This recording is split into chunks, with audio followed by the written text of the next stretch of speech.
Hour 8 of the 10-hour 10th anniversary Celebrate-a-thon from the Light Network. Coming up this hour, Emily Hatfield is back to discuss relationships.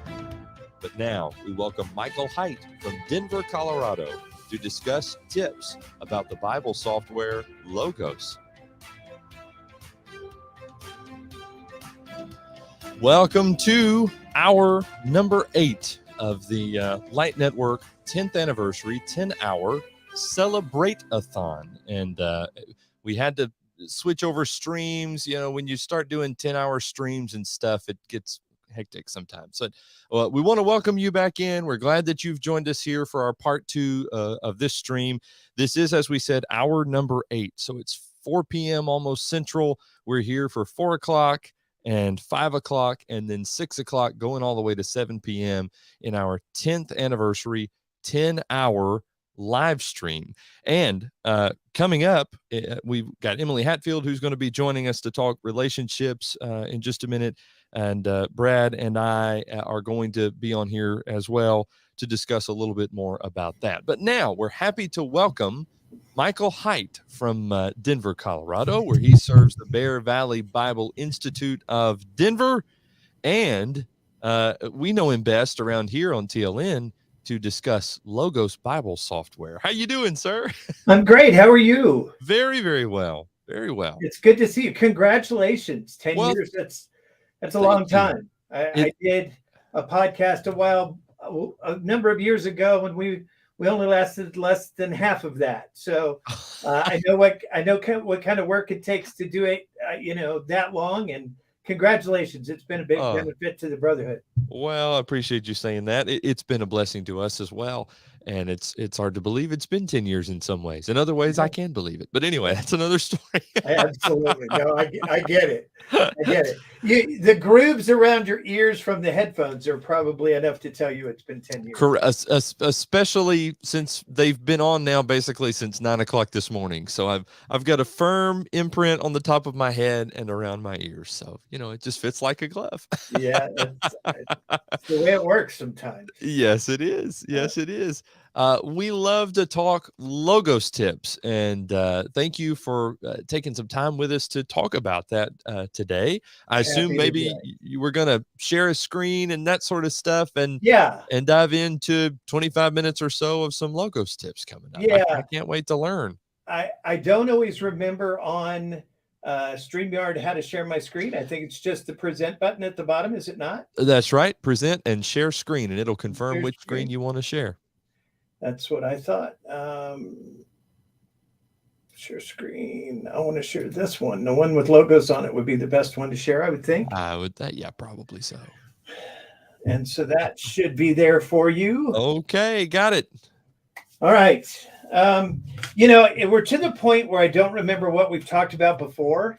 So if I rehash some things that we talked about, I know we only have 30 minutes, and I hope that you will keep me on task with that. Okay. Because you know me, I'll try to watch the clock, but I'm not short-winded, is what I've been told.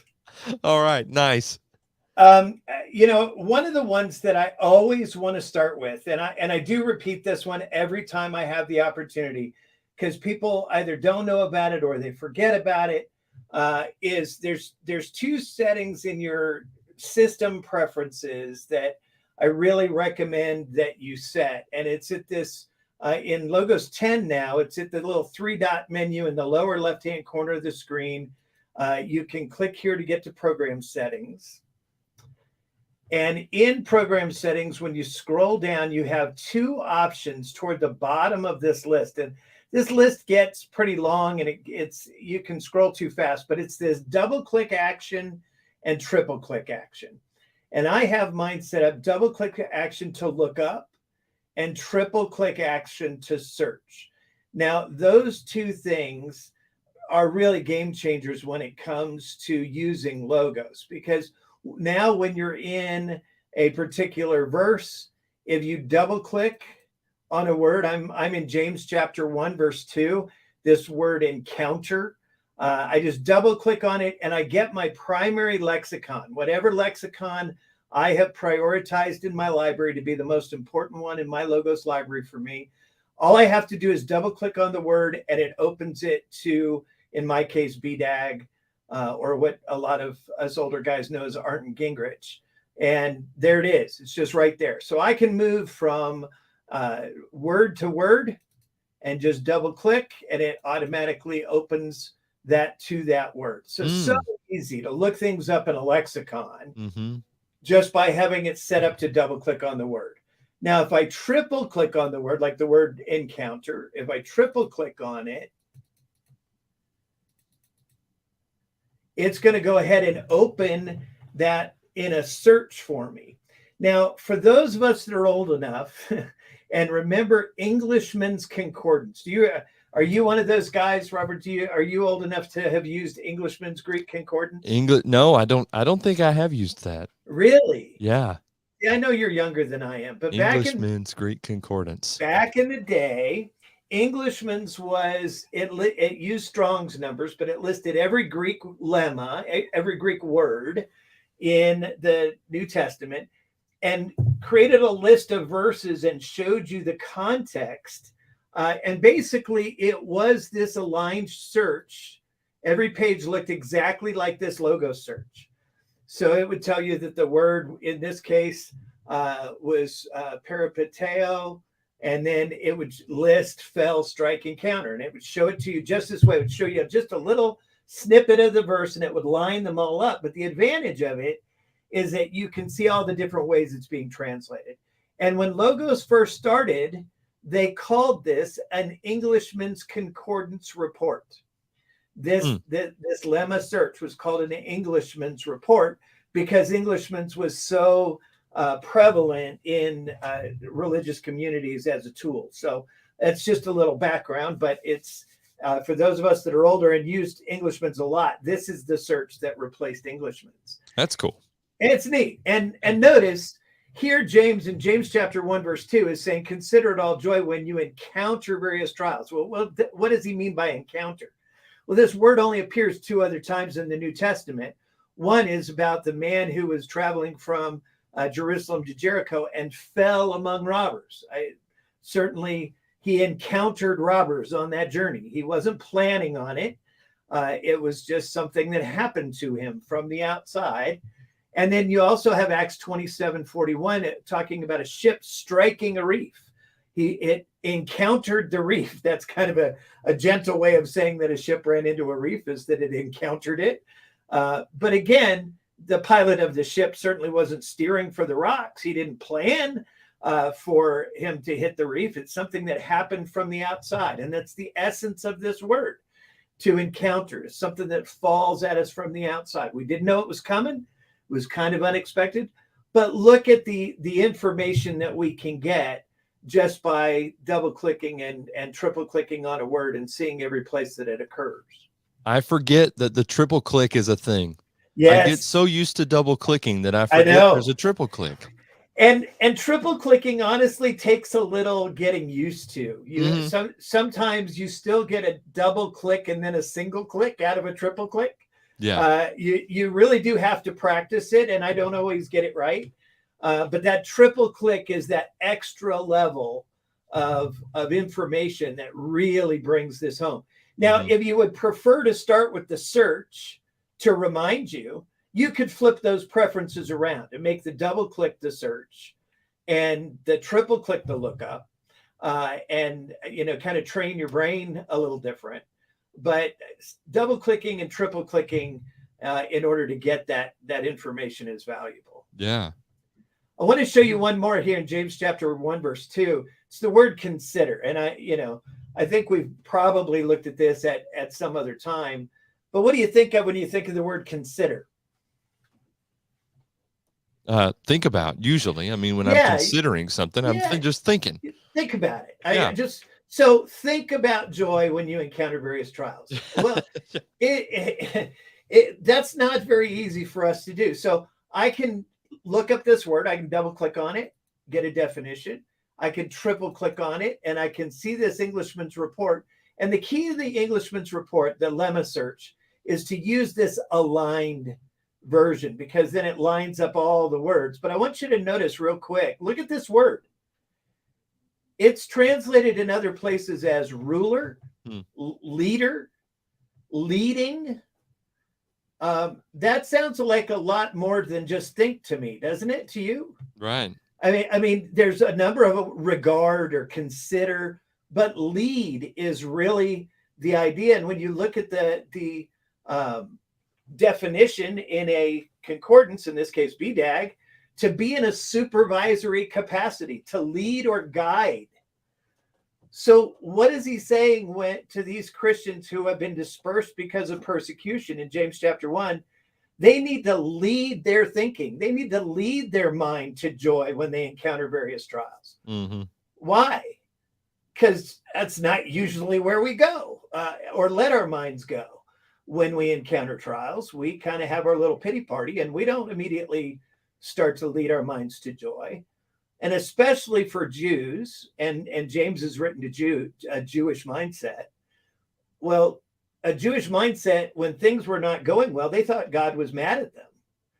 And he says, no, God's not mad. You've got to lead your mind in a different direction, because your natural way of thinking about this is to lead your mind to God's not happy. And instead, you got to lead your mind to gladness, knowing that your faith is being tested, not just you're encountering a trial. You're trusting God is being tested here. So again, look at all the richness in this word just by a double click and a triple click. I mean, so quickly you can get to so much information and just let you dig deeper in the text.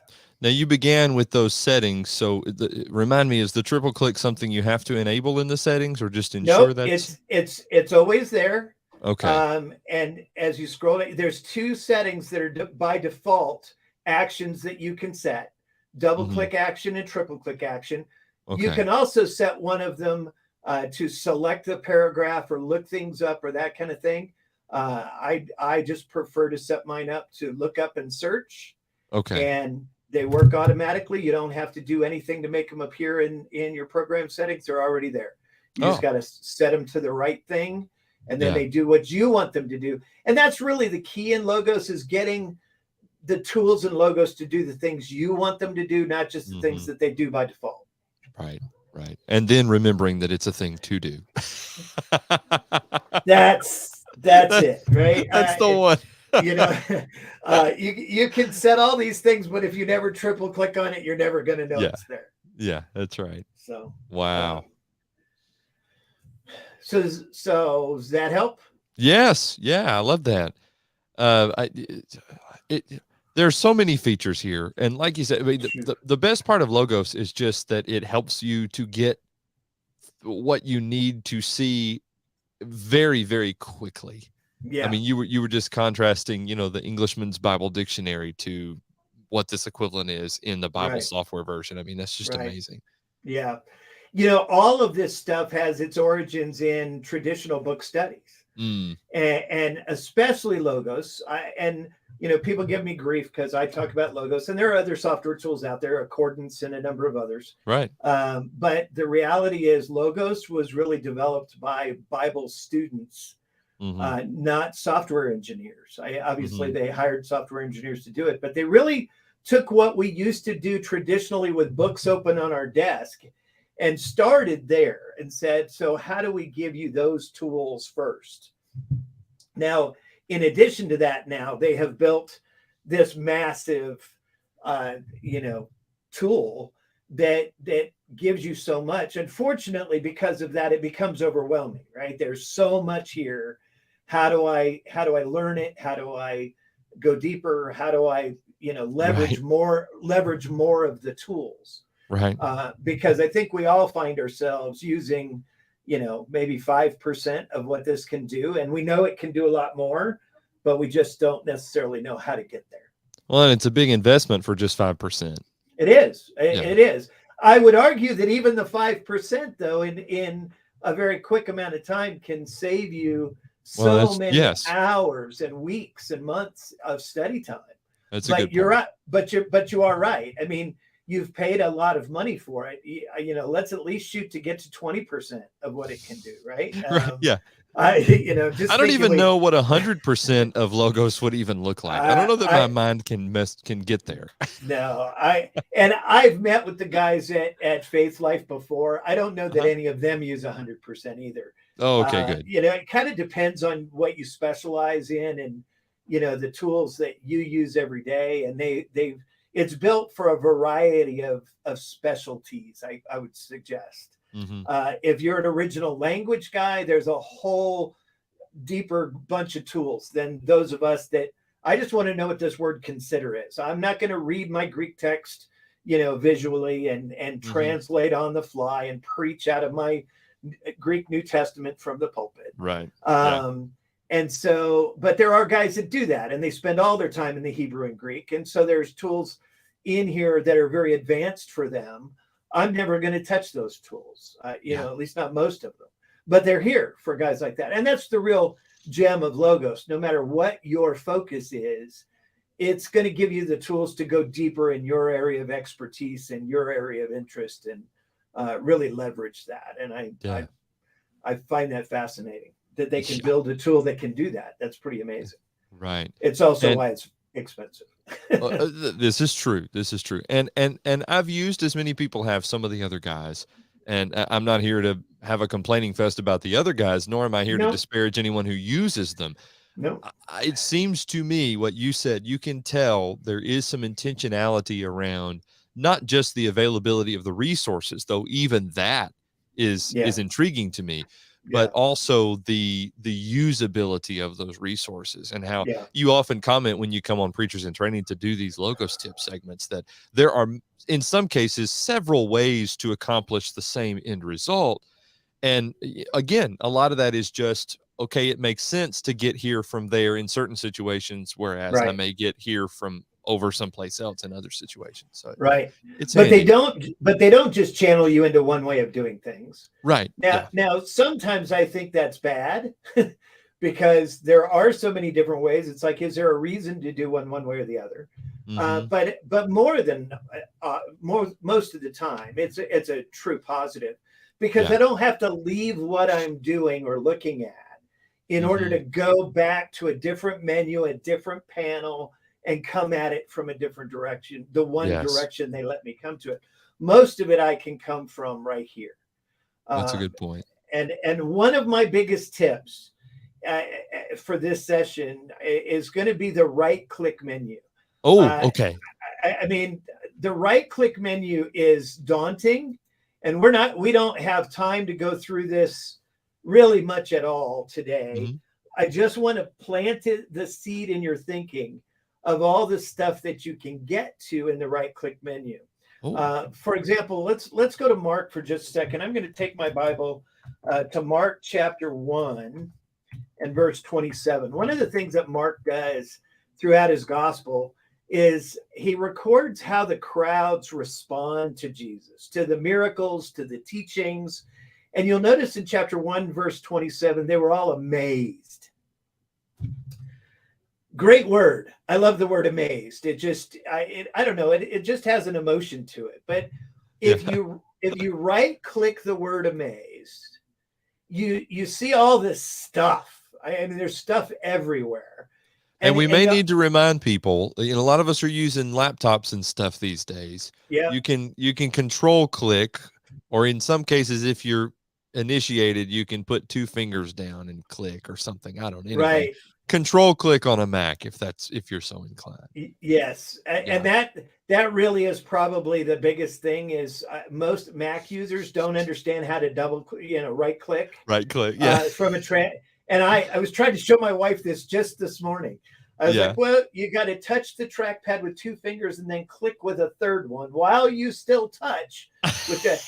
Well, it's to the point with me where I can do that without even thinking about it. Yes, me too. But for somebody that doesn't do it, it's a new skill, and it is a little bit of finger gymnastics. And this is where I will tell you, I think using Logos with a mouse has good ideas, because this right click menu, when you right click here, you have panels that scroll. So now you not only need to touch your trackpad with 2 fingers and click with your thumb, but then while your thumb is down, you need to scroll with those 2 fingers that are touched. I mean, you got to train your hands. Now, it's doable. I do it all the time and don't even think about it.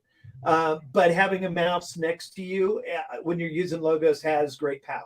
Okay. Yes. Now, 2 things that you need to notice in this right-click menu is you have access to lemmas and roots in the original language. We're not going to go there right now, but this is all original language links that you can click on and look up stuff. And when you click on the lemma, for example, here in the left-hand side of the panel, this whole right-hand side of the panel changes when you change to the root. You know, you can always tell the root, it looks like a little square root symbol, the little math symbol that was a square root symbol, isn't it? So when you click on that, the whole right side changes. But I want to go up to the top and just look at amazed, the selection amazed. It's just the English word amazed. And you'll notice that this whole right side changed. And the one I want to do a Bible word study on the English word amazed. So I'm just going to click on Bible word study, and you'll notice that it opened up this whole panel full of information for me on the English word amazed. Now, the very first thing I'm going to do is at the top of this panel, you'll notice that it says in all passages. Right now, I'm studying in Mark. I don't really care right now where this word appears in the rest of the New Testament. I just want to look at it in Mark. So I can click all passages here, and I can change this, and I could just type Mark into the reference box, and I already have that as a range. And so now it's going to show me just what's going on in the Gospel of Mark. And I have links to all these topic guides and these dictionaries for the English word amazed. That can be cool, I guess, but it drives me crazy when people define Bible terms with just English definitions, because I think they're missing more there.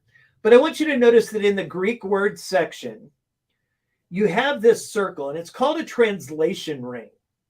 And I don't think we've talked about this much before when I've been on before. This is kind of an advanced feature, but it's one you need to get to learn. And here's the reason why.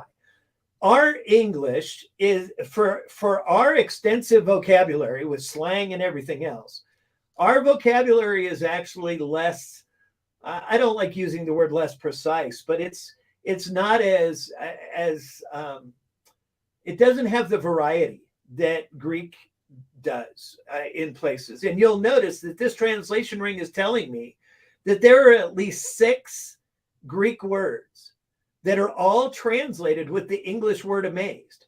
Now, throughout Mark's gospel, and if I click on the English word amazed in the center of this circle, it's going to show me every occurrence in Mark, and it's going to group it by the Greek word. For example, thambeo is 3 times out of 11, and it's in 127 and 1024 and 1032.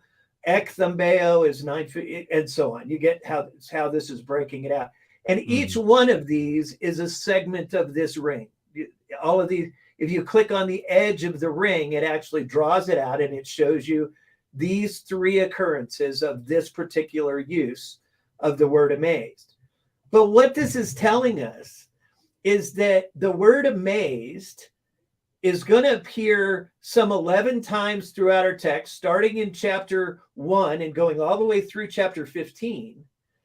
But you can't just look it up once and think you know what the word means. Are you following my logic here? Because there are 6 different original language words that are being translated here. So how do I find out what's going on? Here in 127, it's this word thambeo. So if I click on the little blue Greek word here in this report, I get a Greek Bible word study. And now it's just dealing with that word thambeo in the Greek. And it's going to show me definitions from my lexicons and all of my lexicons. I can look it up in all of my Greek lexicons right here. My first one's BDAG. And if I just hover over it, this word means to be astounded. I mean, this is just that thump in the chest. I have no idea what just happened. Kind of amazement, right? That the word astounded. I love it. It's like a stone hit you. You're astounded. That's what this word means. Okay, and he uses it 3 times. He uses it in chapter 10. His disciples were amazed at his words. They were just astounded when he said how hard it is for a rich man to enter the kingdom of heaven. Well, why would that astound them? Because to a Jewish mindset, the rich are being blessed by God. If they're being physically blessed, it's because God is favoring them. And Jesus just said, and those guys are going to have a real hard time getting into heaven. And they're like, what? That thump in the chest. What are you talking about? They don't understand. They're astounded by the teaching. Are you following? Yeah. And so as you want to look at each one of these words, you can just click on this little ring, and then you can click on the Greek word, and you can find that kind of deeper understanding. In this case, the word was utterly amazed. Now, sometimes they're similar. They can sound like they're similar, but there are usually nuances to the differences. When he said to render to Caesar the things that are Caesar, they were utterly amazed. Again, to add that word utterly, just to emphasize that extra, it was out of amazement, that ek prefix. It's out of, astonishment that they are reacting to what he said. And so each time you look, you can see the nuances of these words, and you can recognize that while your English is saying amazed, amazed, amazed, amazed, the original language is doing something much deeper. Now, notice, I don't have to be a Greek scholar to get to all of this Greek information. I just clicked on the English word amazed.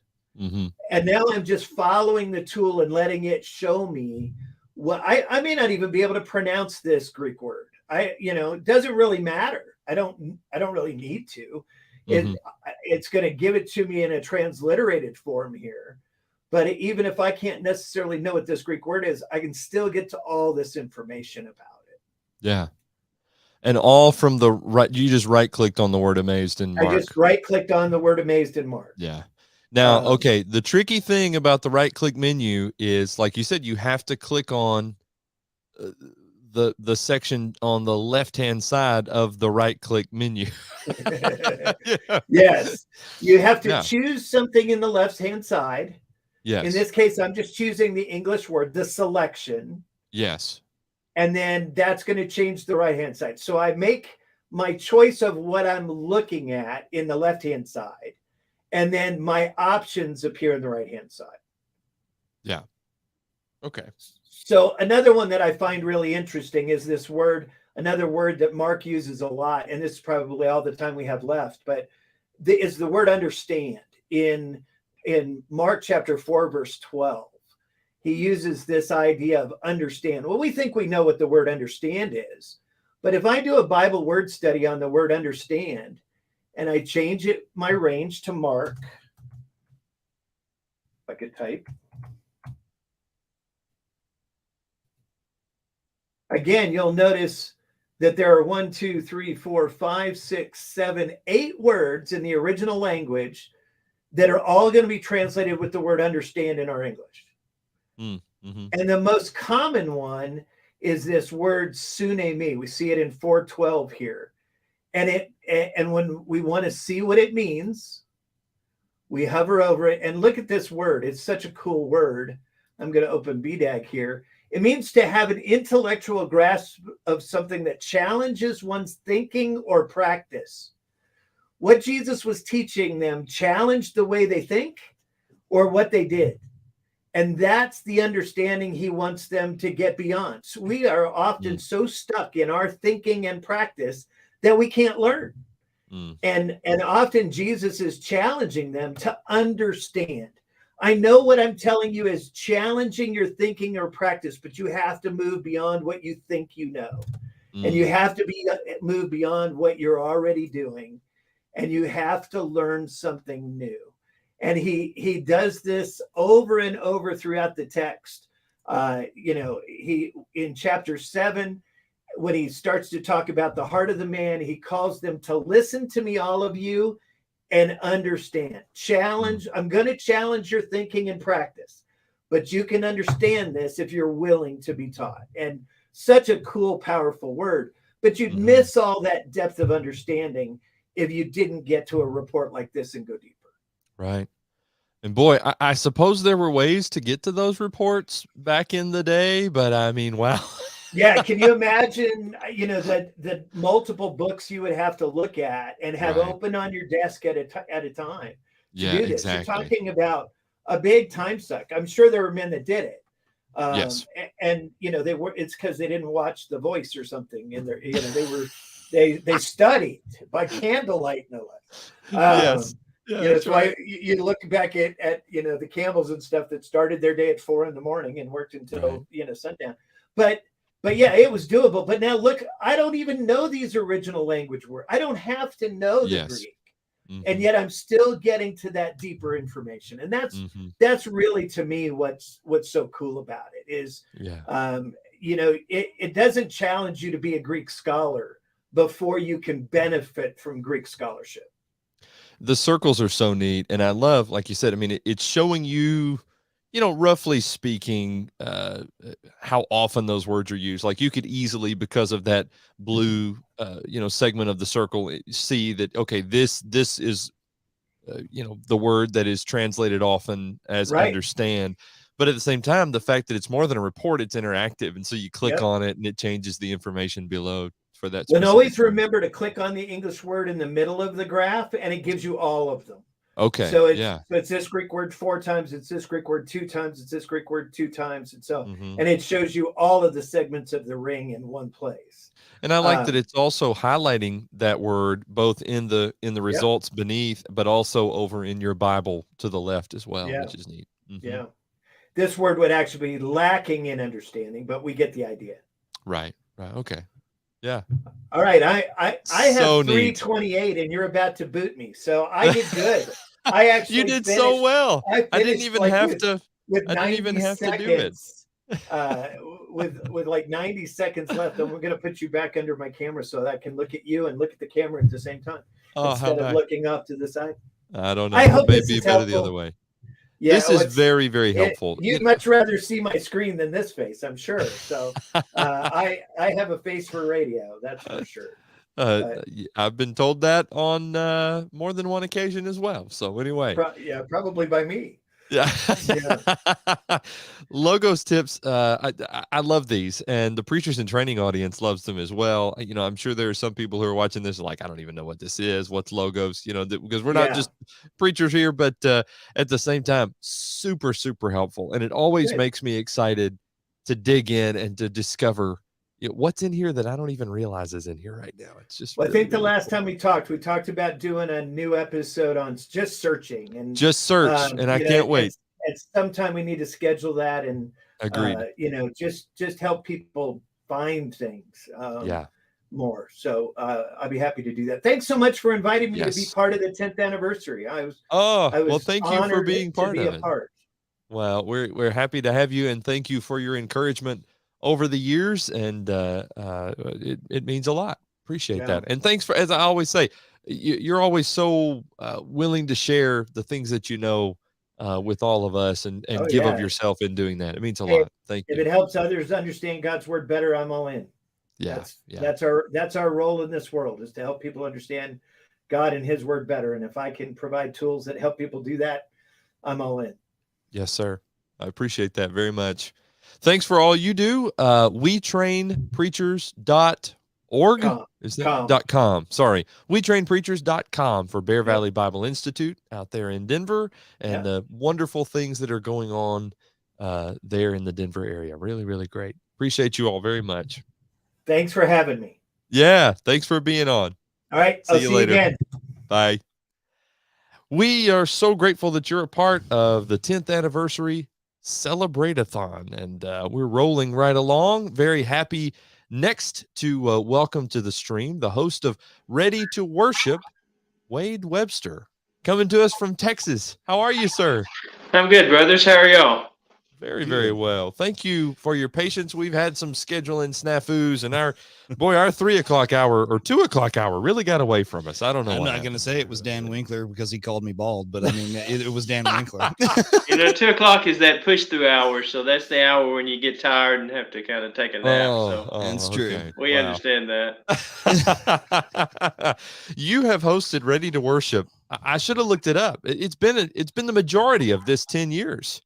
And it has been. I really don't know how many years myself, so I don't expect you to know if I don't know. So we appreciate it so much, and I look forward every Friday to the things you've done. And boy, was I surprised when the season, the theme for the series last season was lessons I learned from the gym.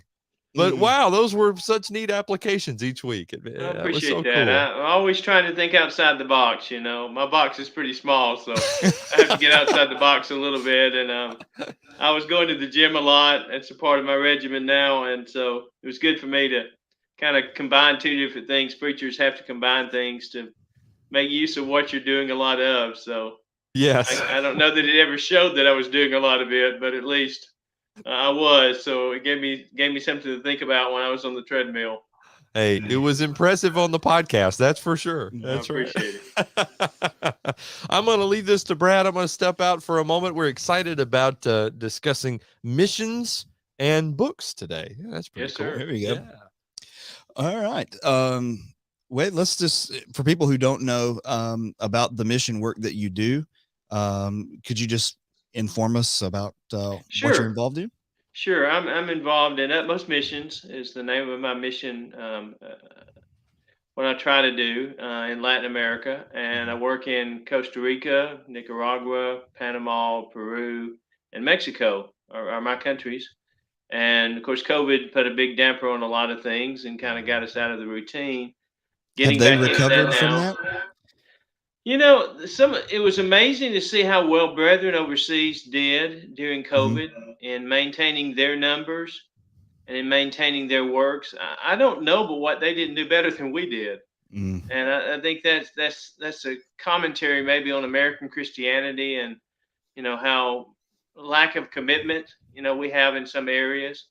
They're more committed, I think, have to be in some ways than we are. And so I think even without the American influence and even without, really Americans coming and going down there very much, they maintain their works. And that's what you're trying to do in mission work is you're trying to get them to the point to where they're self-sustaining, self-supporting. They don't have to have you in order to keep things going. And I think in some areas, at least the areas where I work, we've kind of achieved that. Not anything I've done.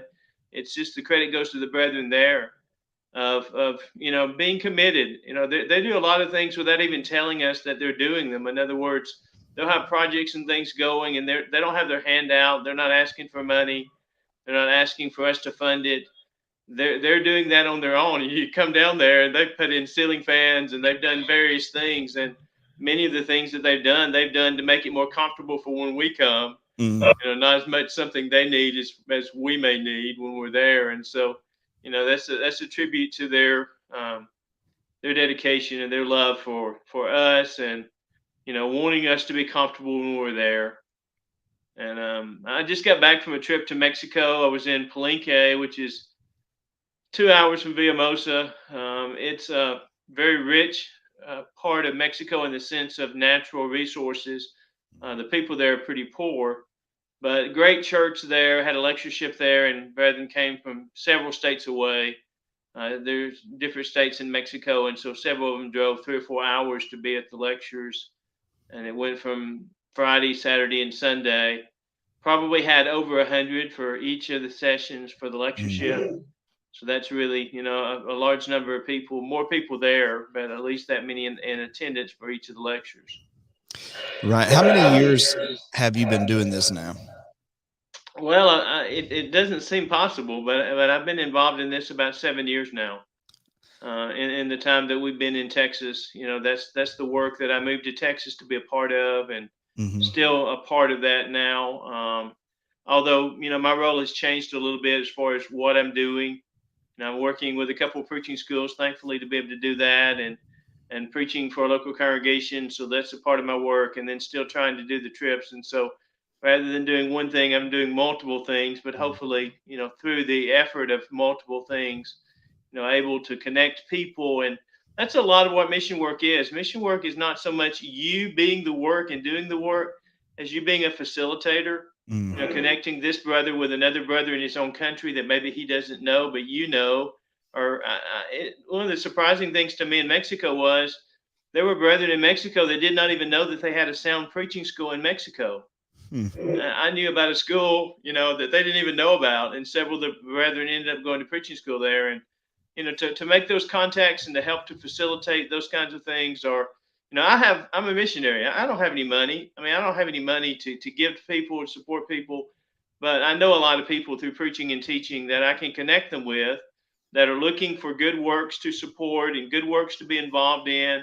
And so I'm able to put, a Mexican brother with an American brother. They've never met, but I know both of them and know both of them are sound and love the Lord and want to do the right thing. And so I'm able to get them together. And that's, just be a facilitator, just kind of make the connections to help them to have the resources and things that they need on both ends, really.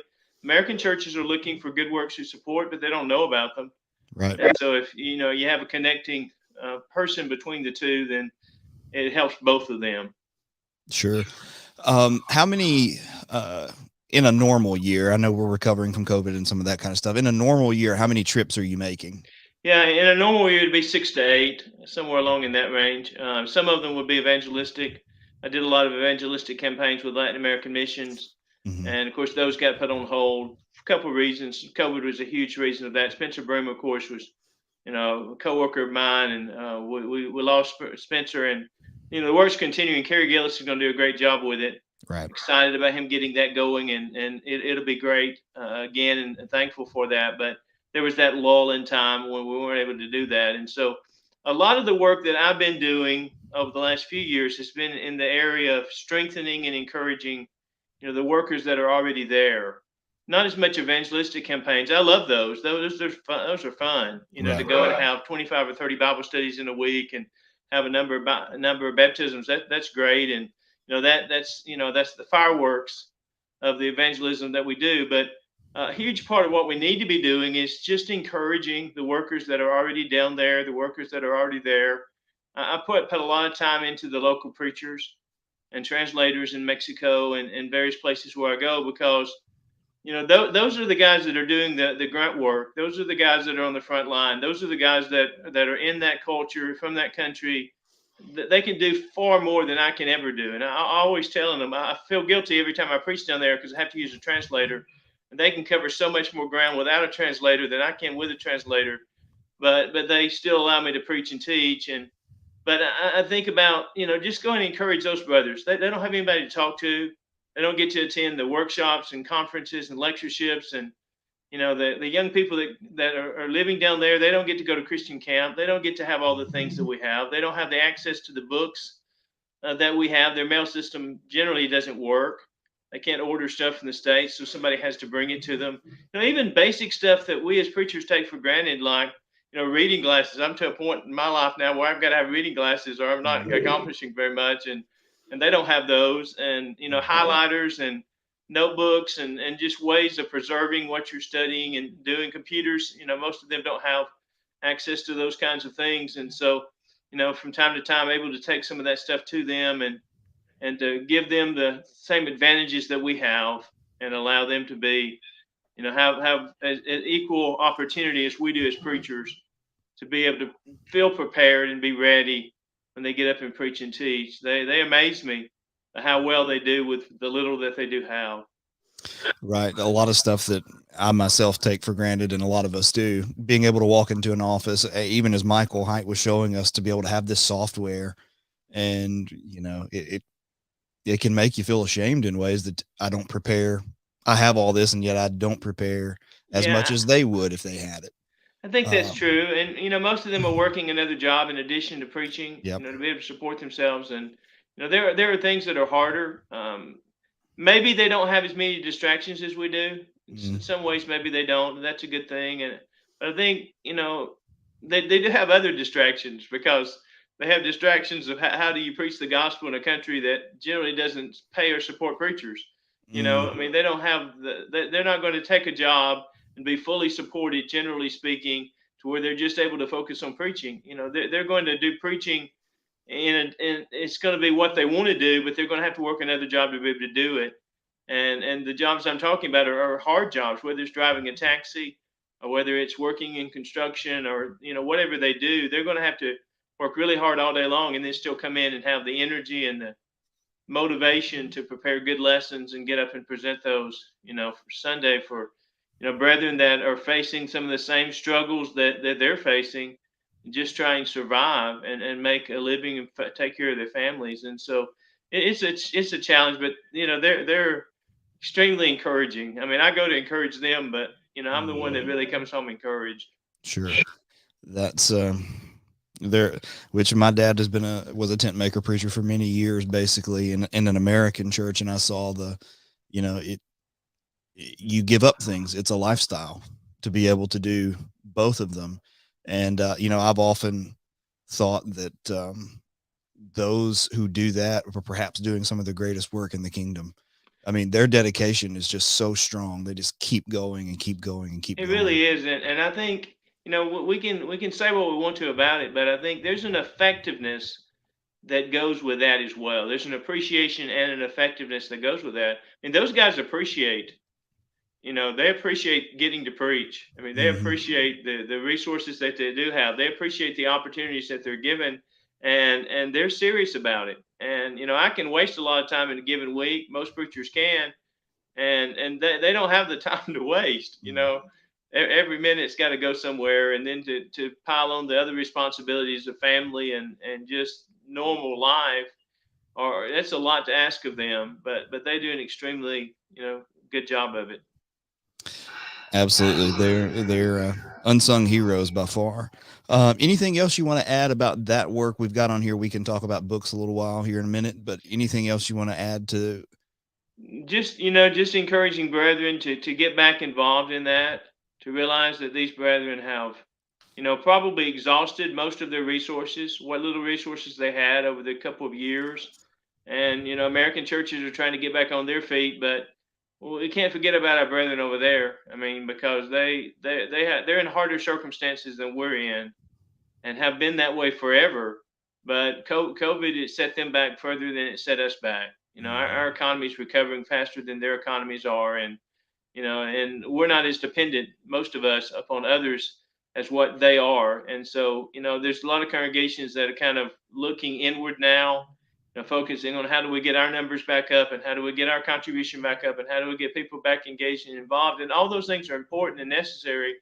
Just don't forget about the brethren overseas, and trying to help them to do that too. I, I I agree with that wholeheartedly. When I think about missions, Acts 1:8, which is kind of where your name comes from, the utmost or uttermost parts of the earth. When I look at that, I think missions take on, three levels. You have Jerusalem and Judea, that's your local area, and then you get into Samaria, that's national, and then to the uttermost parts of the earth, that's global. And the church has to be concerned with evangelizing all three levels of that. It really does. We can't do one over the other. I mean, we kind of say, well, we're more invested in local missions, or we're more invested in this or that, and it's like local souls aren't worth any more than global souls. Everybody's worth the same, and so we've got to put.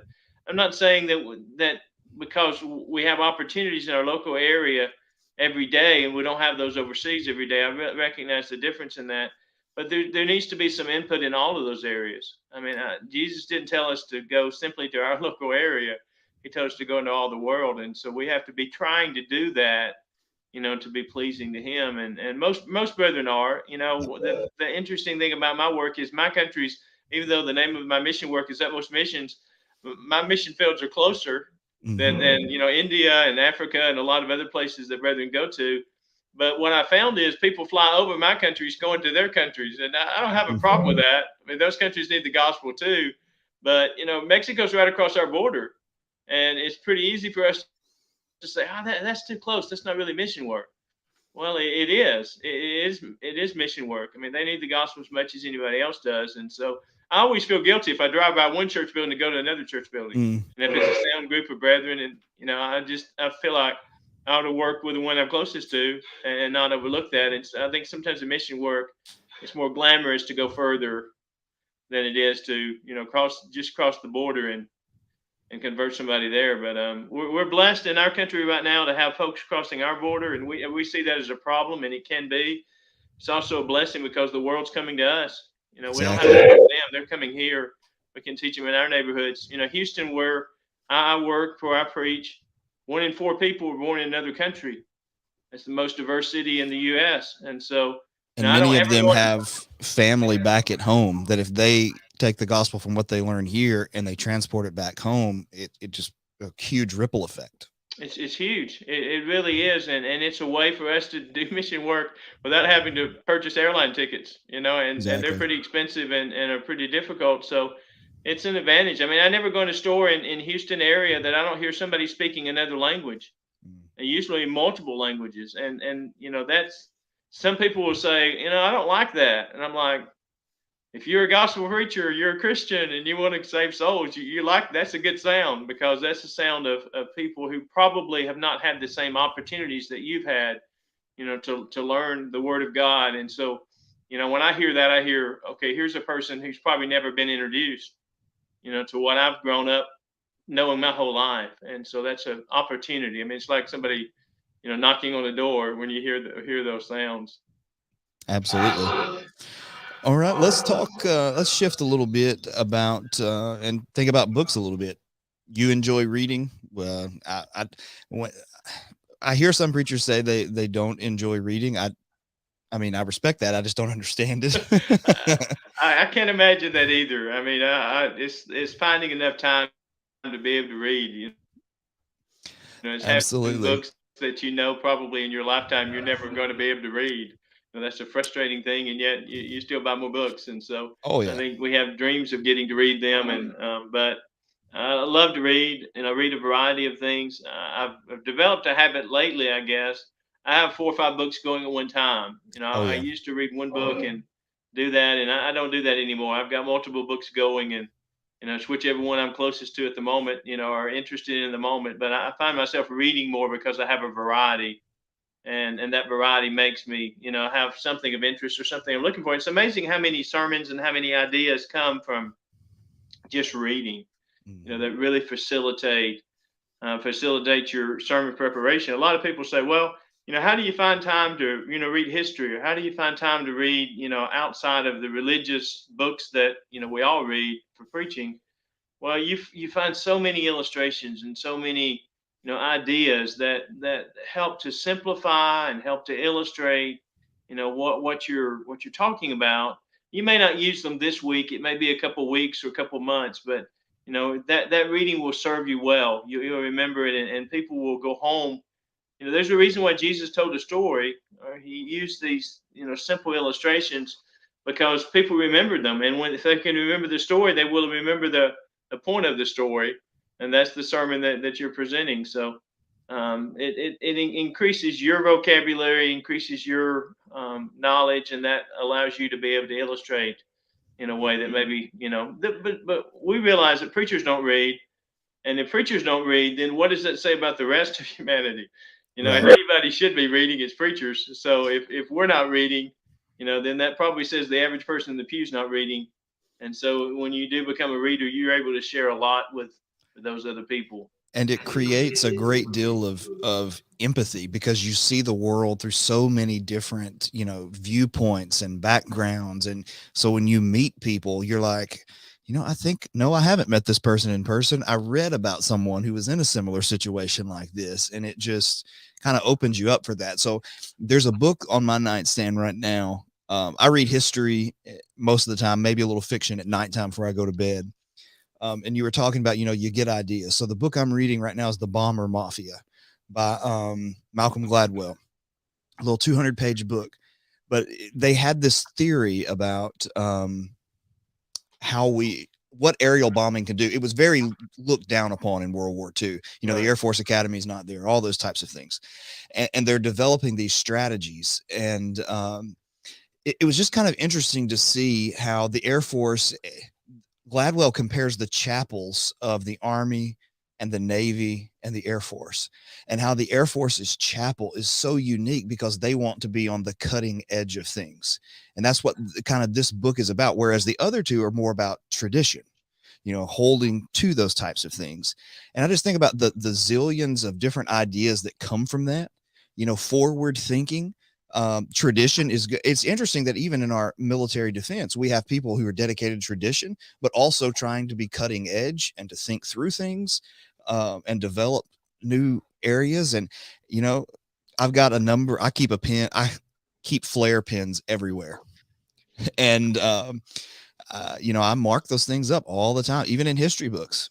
And A book's, if you're not highlighting or marking in a book, then it's not very good, because that's, I learned that habit from BC Goodpasture and guys of the past, that whenever they would go through people's houses, to do meetings and things, they would read the books that were on hand, and they would say things like, "Is it okay if I make notes in this, as I read?" And can you imagine loaning, Gus Nichols or somebody your book while they're there, and then getting it back and he's written notes in it?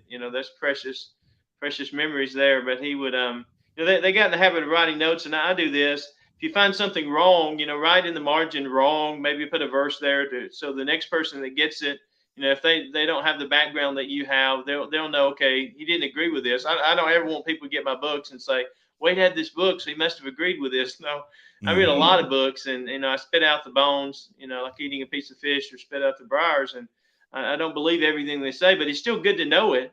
It's still good to know how they argue it and how they teach it and what they believe, because that helps you in being able to teach people out of some of those kinds of things. And so even those things, as long as you're guarded and you're careful, I think can be helpful to you. Right. We all can be influenced by it. There's none of us above being influenced, and so Absolutely, we've all got to be careful. It's kind of like a spiritual discipline in that sense, that it forces you to take what you know from your Bible study and see how it works in interacting with other belief systems. And even Adam Fawn and I discussed a book. Alex Kershaw is one of my favorite World War II authors. Right. And the book, The Few, I don't know if you've read it. It's about 8 men from America that went to the Battle of Britain when we were still neutral, and they could have lost their citizenship for it, but they helped in the Battle of Britain to keep Hitler out of Britain. And he and I were talking about that book on, I think, the Book Club podcast. And he said, as I was reading this book, I was wrestling with the moral question of, did they have the right? Because America said, we're staying neutral, and anybody who chooses to go to the war, you lose your American citizenship. Books. We do that with the Revolutionary War. Was Yes. it right? Was it right to revolt? Was it right to go against the government in power? I mean, those are struggles that we have, and that's good for us to have those struggles. Yes. Because look at gun control in our country now, and that's a huge struggle coming to bear at some point. The Constitution gives us the right to bear arms at the moment, but what if the Constitution changes? What if somebody amends it? What if something? What does the Christian do? How does the Christian handle that? Well, some of these times in history are helpful and allowing us to kind of wrap our minds around, what we can do and can't do in good conscience, obey God, but at the same time, maintain the freedoms that we've always loved and have come to know. And that those are struggles, but reading helps you to be able to see that, these are not new struggles. There's nothing new under the sun. And These to are old learn struggles. to learn from their experiences. I mean, you look at somebody like Dietrich Bonhoeffer in World War II, Right. the struggle of, is it right for us to have the plots to remove Hitler from power?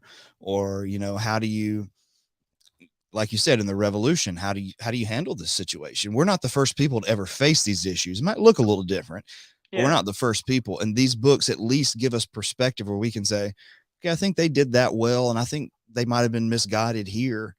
I mean, it's just learning from other people.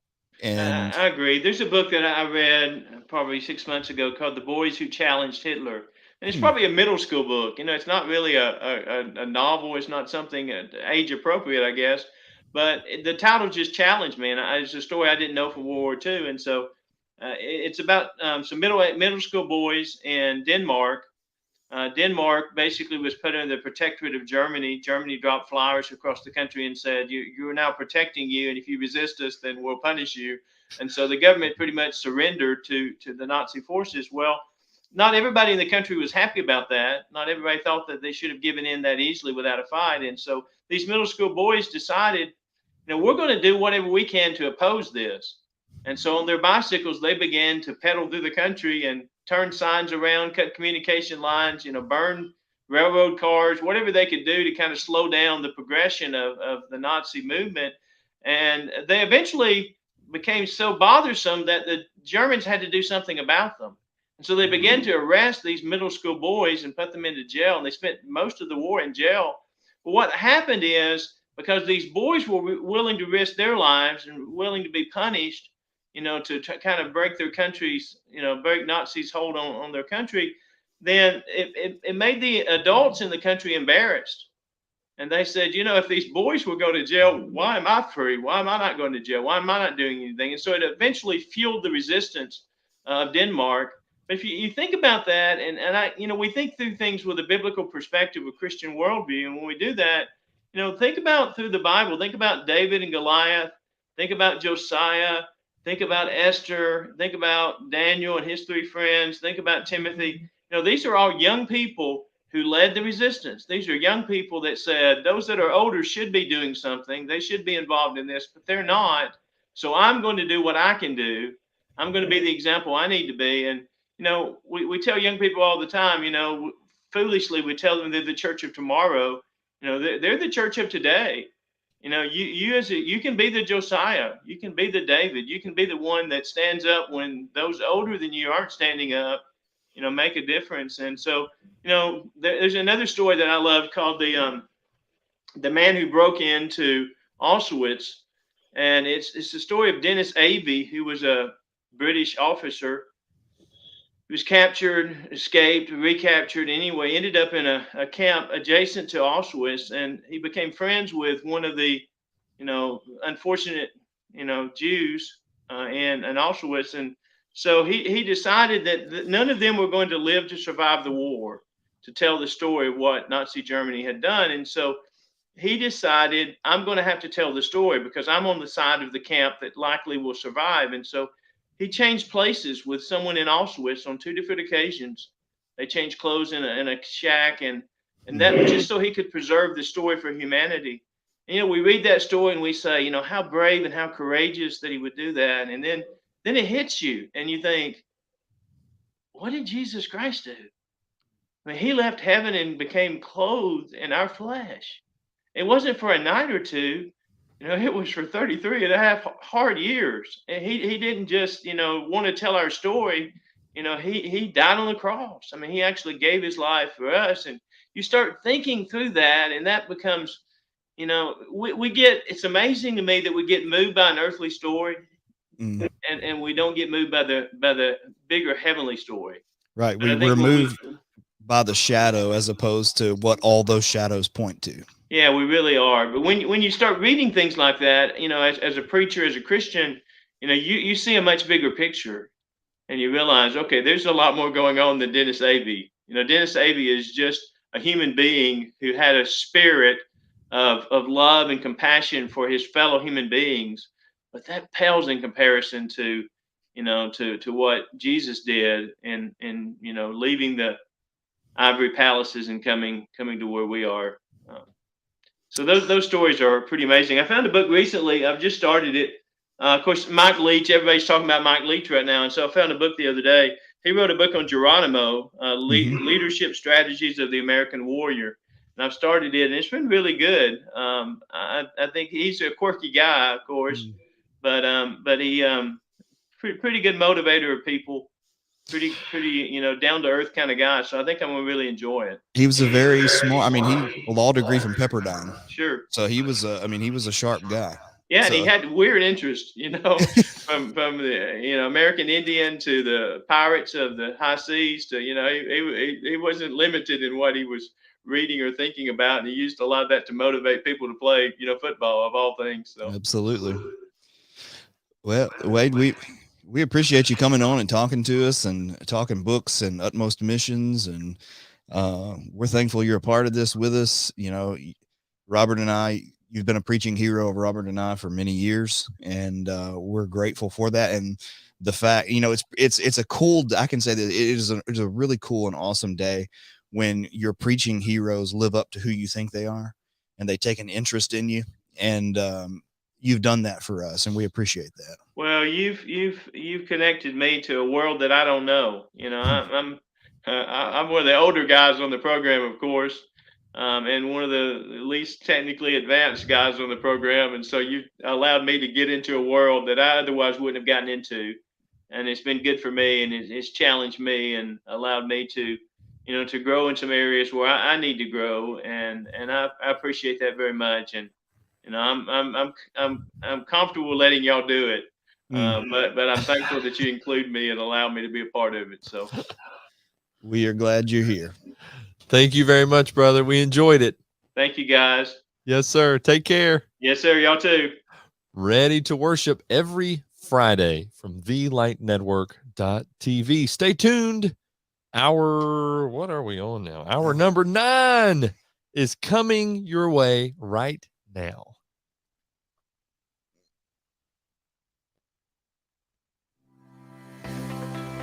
Celebrating 10 years of encouraging your soul, enlightening your mind, and empowering your faith.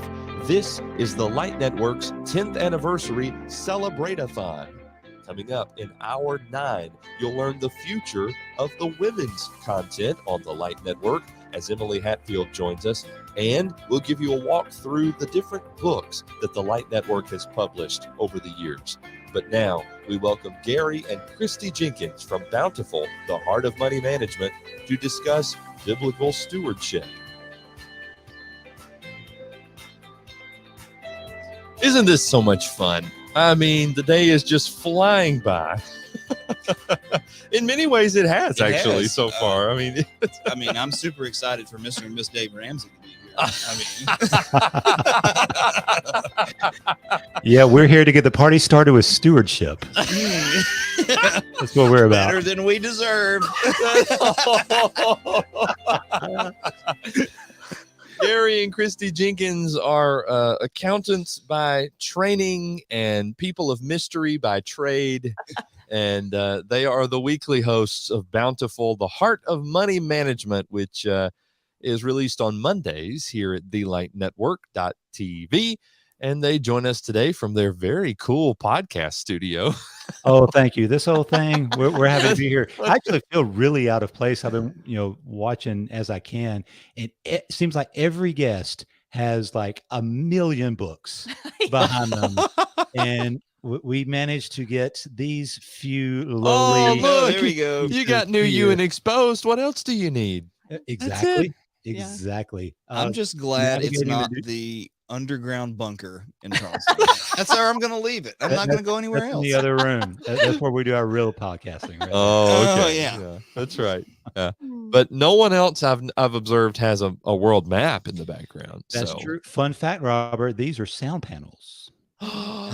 What? Right. They're not that thick, but they've made a difference from when we originally podcasted here. So yeah, it's 6 panels that go across, and so the sound just reverbs and then absorbs right there. Literally the sound not heard around the world. Right. Exactly. It just bounces around that room. Wow. How you guys doing? How's Tennessee life treating you? Really good. Yeah, pretty good. I mean, it's cold. Yeah. Okay. What we've been accustomed to. The weather-wise, the people are super warm. Mm-hmm. Oh, good. And it's nice to be back home. Like that's the thing that we wanted to do whenever we moved back to Tennessee. Charleston, South Carolina was our home for 12 years. Mm-hmm. And we missed the folks there. And that was like our second home. And we do miss them. We didn't want to go, but we were ready to come back home here. And so we're happy to be here. Yeah, absolutely. Bountiful, the Heart of Money Management. What season are you guys about to start? We actually had to look this up. I'm glad you did because I didn't. Well, we were both wrong. Gary thought season 11. I thought season 12. It's actually season 13. Lucky 13. Yeah. Ooh. Season 13. So season 13. I mean, I don't remember. Was it 2018 when you guys started? I don't remember. Okay. It was sometime, Yeah. Okay. 12 seasons ago. I remember you Best of telling us times, when we best of started podcasting that we would forget these things. Like it would run together. Yes. And episodes would run together and seasons would, and we would forget. And Right, when we right. first started, I thought you were crazy. And then now I've realized Right. you're right. Episode 0 was December 11th, 2016. Season 1, episode 1 was January the 8th, 2017. Wow. So that's interesting. And those were recorded in the Duffy Memorial Studio in Charleston, I do believe. That's correct. Yes, they were. I'm just wondering, now that you're here in Henderson with Freed Hardeman Connections and Christie's Freed Hardeman Connections, when are we Right. going to have a bountiful money event where we cut up credit cards and do all kinds of stuff? We can't cut up the Bible. I mean, No. No, Right. So, you know, what I mean? We could burn other books. We could, You like know, Dave we could- Ramsey's book. Wow. Okay. Nice. Look out. We'll be over here. Y'all go and do it. Yeah, we'll be over here with our envelopes trying to find the cash for our food tonight.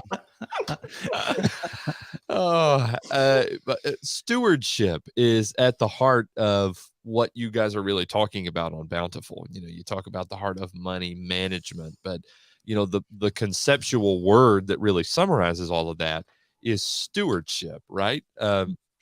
I know you've discussed stewardship before. You may even have, I think you've had a stewardship 101, at least one episode or a series on Bountiful. How do you define it? You know, make the concept something we can bring into our lives maybe a little easier, if you don't mind. Well, for me, when I think about stewardship, I think of two things. One, there is an owner. Mhm. Number two, the owner is not me. Mm. And when I think of stewardship in that light, it makes it very clear kind of everything else related to stewardship. You know, Paul says, what did we have that we did not receive? Yeah. And that is nothing. God has provided us everything. Even from the Old Testament, we read about stewardship. You know, Adam and Eve were commanded to tend the garden. They were to be stewards of the garden. And God even says, you know, in Deuteronomy chapter 8, when he's reminding them of the law, do not forget who gives you the ability to do all these things. Sometimes, you know, we can get a little caught up with ourselves. I know I'm tempted to, you know, when we think about, you know, I have saved all this money and I have, you know, managed my budget and I've been able to do all these things financially, you know, and have a job and all that. But who gave me the ability to do it? Certainly I have a responsibility to be a good steward, but that doesn't give praise to me. That gives praise to the person who gave me the ability, the God who gave me the ability, and that's the God of heaven. So I think for me, I view stewardship is God is the owner of it all. I am not the owner of it all. Mm-hmm. Christy, you agree with that? I do. Word. Word. Ditto. Very good. Yeah, I love that concept. And it's one, I don't know why we're so prone to forgetting it. I assume I'm not the only person like this.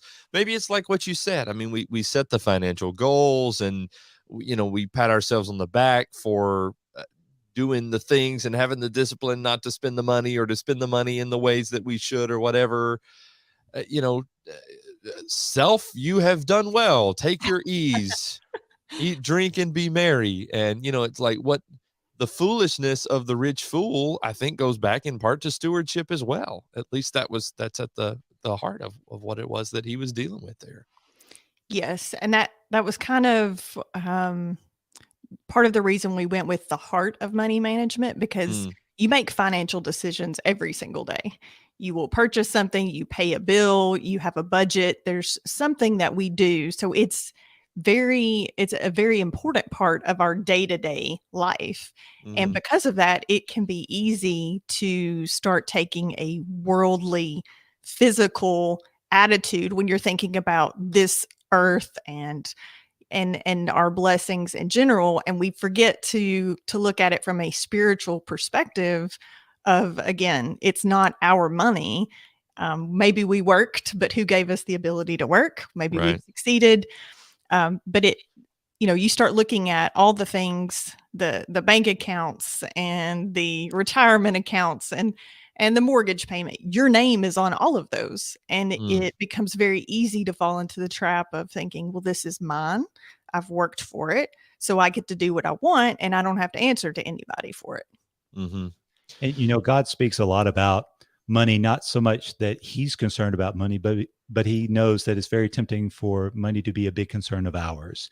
And that's why he says in Proverbs, honor the Lord with the first fruits of what you have, and then your barns will be filled with plenty, and your vats will be bursting. God will provide for us. Jesus said, seek first the kingdom of God. If we look after the things of God, God will look after us. Of course, it's going to be in his will to take care of us, right? So we should do his will, and then he will in part take care of us when we rely completely on him. And one of the tricky things maybe about this subject altogether is that, kind of one of the opposites of stewardship is covetousness. And Steve Higginbotham at the Carnes Church of Christ had a great sermon on covetousness. And it's one of those words that we probably don't think a lot about because, people who are more rich than us are covetous, right? Or more prone to be covetous. And we aren't rich, right? Yeah, that's right. Only people who have more money it's all than us are them. rich. I don't Right. deal with any of this. Yeah. And Yeah. one of the things Steve said was, covetousness is so tricky to see within ourselves because it's deceptive. And at the heart of coveting is the way I define the word covet is to refer myself as the owner of something I don't have. God owns it all. And so when I covet, that's something that, I want to own it, or I'm going to insist that I own it, even though it isn't mine to have. So we have to be very careful. Sometimes stewardship may not get a lot of the attention because we just don't think about it, because covetousness has us so deceived. And so we just got to be careful with that. Yeah, absolutely. And Paul says covetousness is idolatry. So, there's that too. Yep. Colossians chapter 3. Okay. So there's conceptually this notion, practically, obviously understanding the concept helps a lot, but, if we make this more where it lives and breathes in our lives, how exactly can we do that as we're talking about being stewards?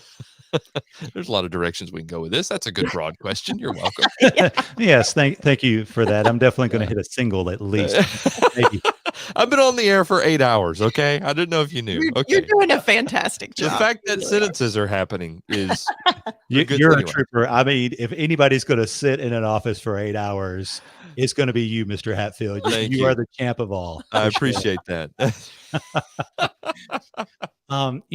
Stewardship, obviously, a lot of sermons that get preached on stewardship talk about giving. Stewardship does not only encompass giving, but giving is certainly a part of it.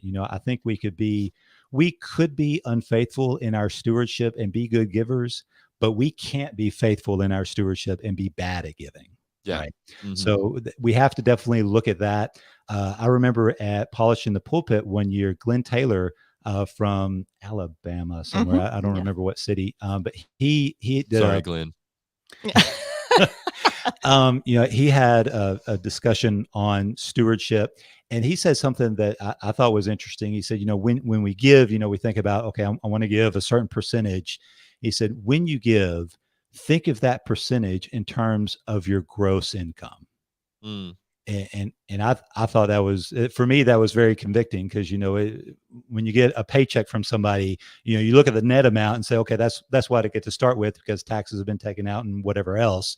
But God gives us that gross amount, right? So that's the point. So we have to just be sure that we're good at our giving, that we pay attention to it.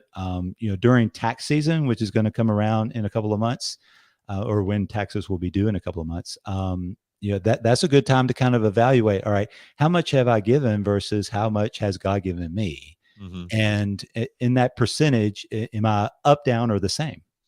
And just ask yourself that question. One of the, there aren't going to be a lot of hard and fast rules when it comes to stewardship that apply to everybody when we talk about practically speaking, because personal finance is personal, right? It's going to be just individual, depending on what your situation is versus another person. So I'm not going to give a number and say you've got to give that amount in order to be faithful. that wouldn't be fair nor biblical. But we ought to look at our giving. I think would be first. Yeah, and even when we make, for example, budgets, there have been many times where people have asked the question, well, how much should we give? How much am I supposed to give?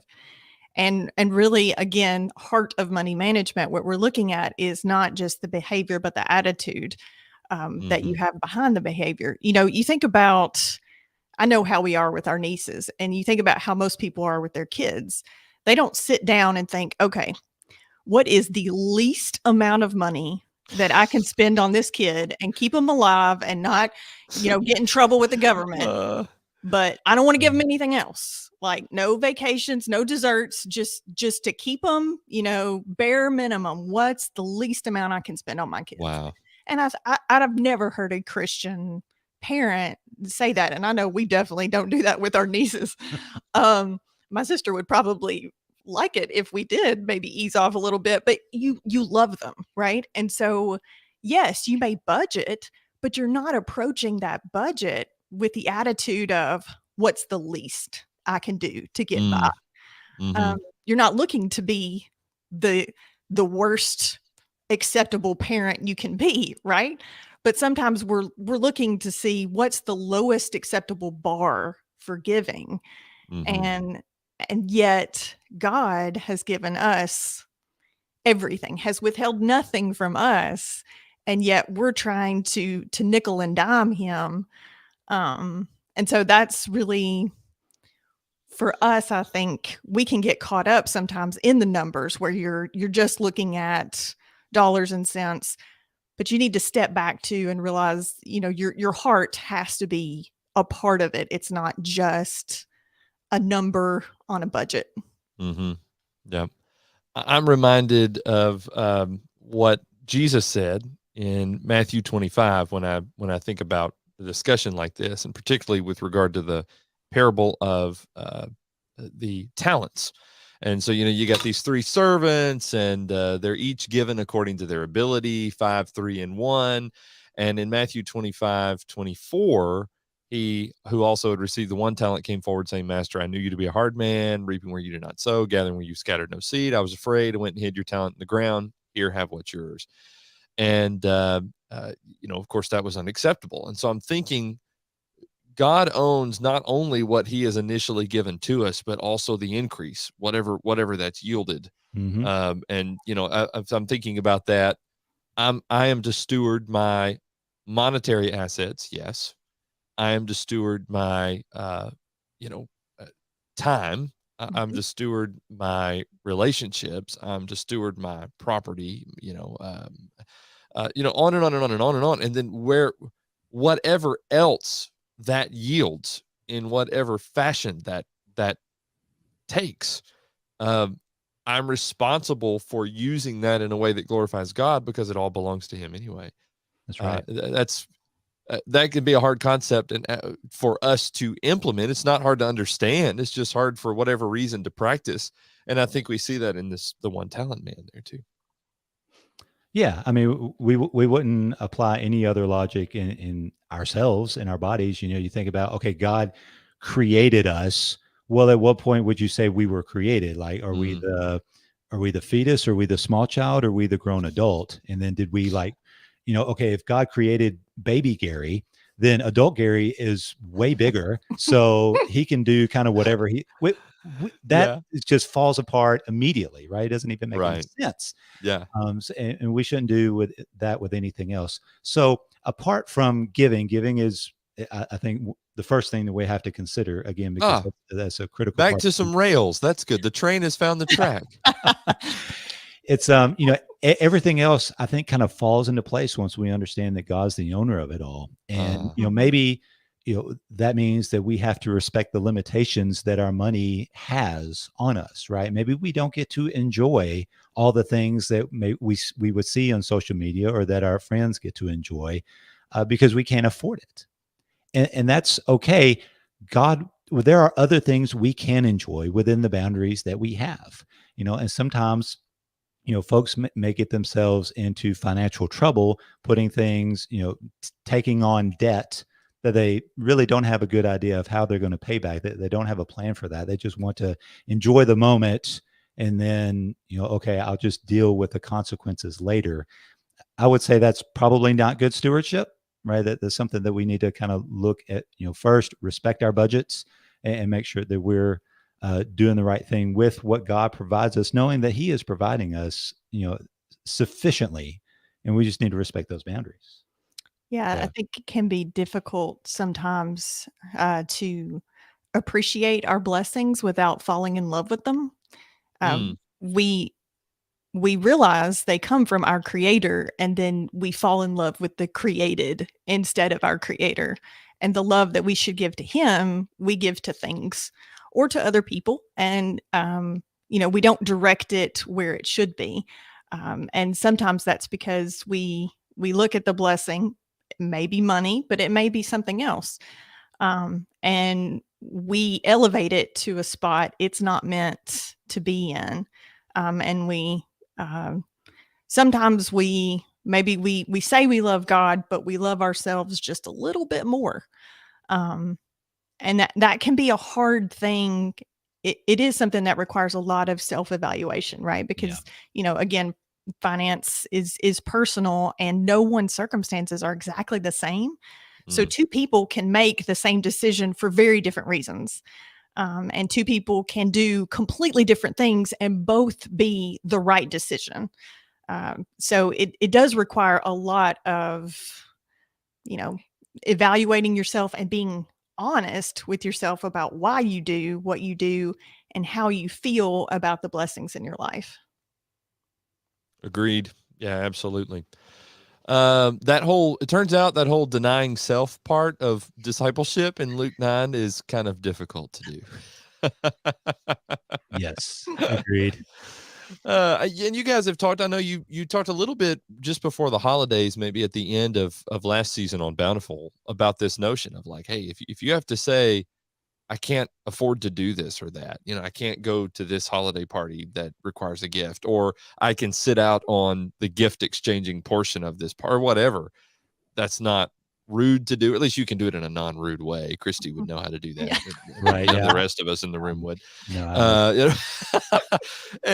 But it's okay to say that, and whether other people understand or appreciate the reasons why you're doing that is immaterial. Yeah, there's a stigma, and maybe it's just in this country. I'm not so sure about talking about money. We say personal finance is personal, and so I'm just going to keep it to myself, and I don't want to share what other people think. There is one sermon by J.W. McGarvey that says something that was kind of odd to me, and he preached this over 100 years ago. And it was about, when you're thinking about what you're giving, go to this group of deacons, and based on what you do for a living, they'll tell you how much is appropriate for you to give. Oh, and so I was like, okay, that's one opinion.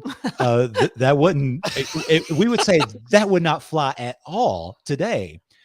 And I understand that, but at the same time, I can see the other side as well. I'm not for it, and I'm not promoting it. But what I am saying is, it's okay to be a little bit more open about your financial situation. Maybe you will give the courage to somebody else who's overextending themselves to say, you know what, I really can't afford that either if I think about it, or I'm having to cut back on a couple of things that, I would have said are really important, but when push comes to shove, I've put those off to the side, and so it's okay to admit what did James say? Confess your faults to one another and pray for one another. Not having sufficient funds is not a fault, but sometimes we treat it like it is. And it's okay to say, you know what, I don't have, and I'm okay with that. I just need you to know that, so that way, I'm kind of stepping aside here. Well, and sitting out on something also doesn't necessarily imply you're broke, right? I mean, it just means I don't have the budget for that. I mean, it seems like that's a really smart thing to do. And also, when you have a meaning behind what you're doing, more than just I'm trying to keep it in the black this month or this year, but to say, no, this is about biblical stewardship. and not to ride a high horse about that or whatever in front of people, but just, I'm doing this because what I have, including my very self, I am not my own. I've been bought with a price. Yeah. That makes a big difference. Faithful stewardship is about serving God and not serving money. Yeah. And we can't serve both. Jesus said so. Well, that was an unexpected mic drop. That was good. That was good. Anything else before I transition, or anything about stewardship? Anything else you want to say here? No, There's a lot more that could be said, but that's why you have a whole show about it. Yeah. No, I think we're ready for the invitation song on that one. That's right. Just as I am, out of the Red Book, all verses. Very good. So, Bountiful, the Heart of Money Management, every Monday from thelightnetwork.tv, season 13, forthcoming, the Lord willing, and conversations just like this on a regular basis. And you all have rich archives with detailed show notes and links and all the whole thing on the website, thelightnetwork.tv. It's really, really well. good Thank stuff. you, Robert. You've been very kind to us by letting us do this. We're happy to be a part of this 10-year celebration. Happy to be on our 7th year. I think we got right. Season 13 will be our start of our 7th year. I can't do math. Since 2017, right? I mean, for Bountiful.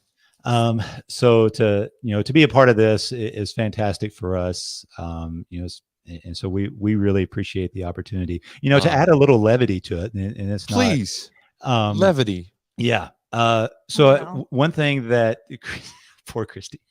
Just wasn't approved. I don't know. No, this is not approved. I'm going completely just train off the tracks. Oh, this is going to be great. Yeah. So one of the things, Robert, you and I have been collaborating on, we've talked a lot about TLN. And so in celebration of the 10th anniversary, you and I both know we're going to start a new network called TFN, the Financial Network. And it's really all set up, ready to rock and roll, because we're going to take all of the shows that exist in TLN and modify them a little to TFN. Yeah. So, for example, Cooking the Books Club will be one of our shows. Cooking the Books Club. Oh no, this is terrible. And then one of the other days, I think you're going to host Preachers in Debt. That's be, very good. That's good. That's good. By the way, joining me, one Emily Hatfield. Hi, friend. This is very late night territory about this whole conversation. Same. Emily, I'm glad you're here. I hope you're preparing for White Collar Crime Wifey Wednesday. I've been preparing my whole life for that.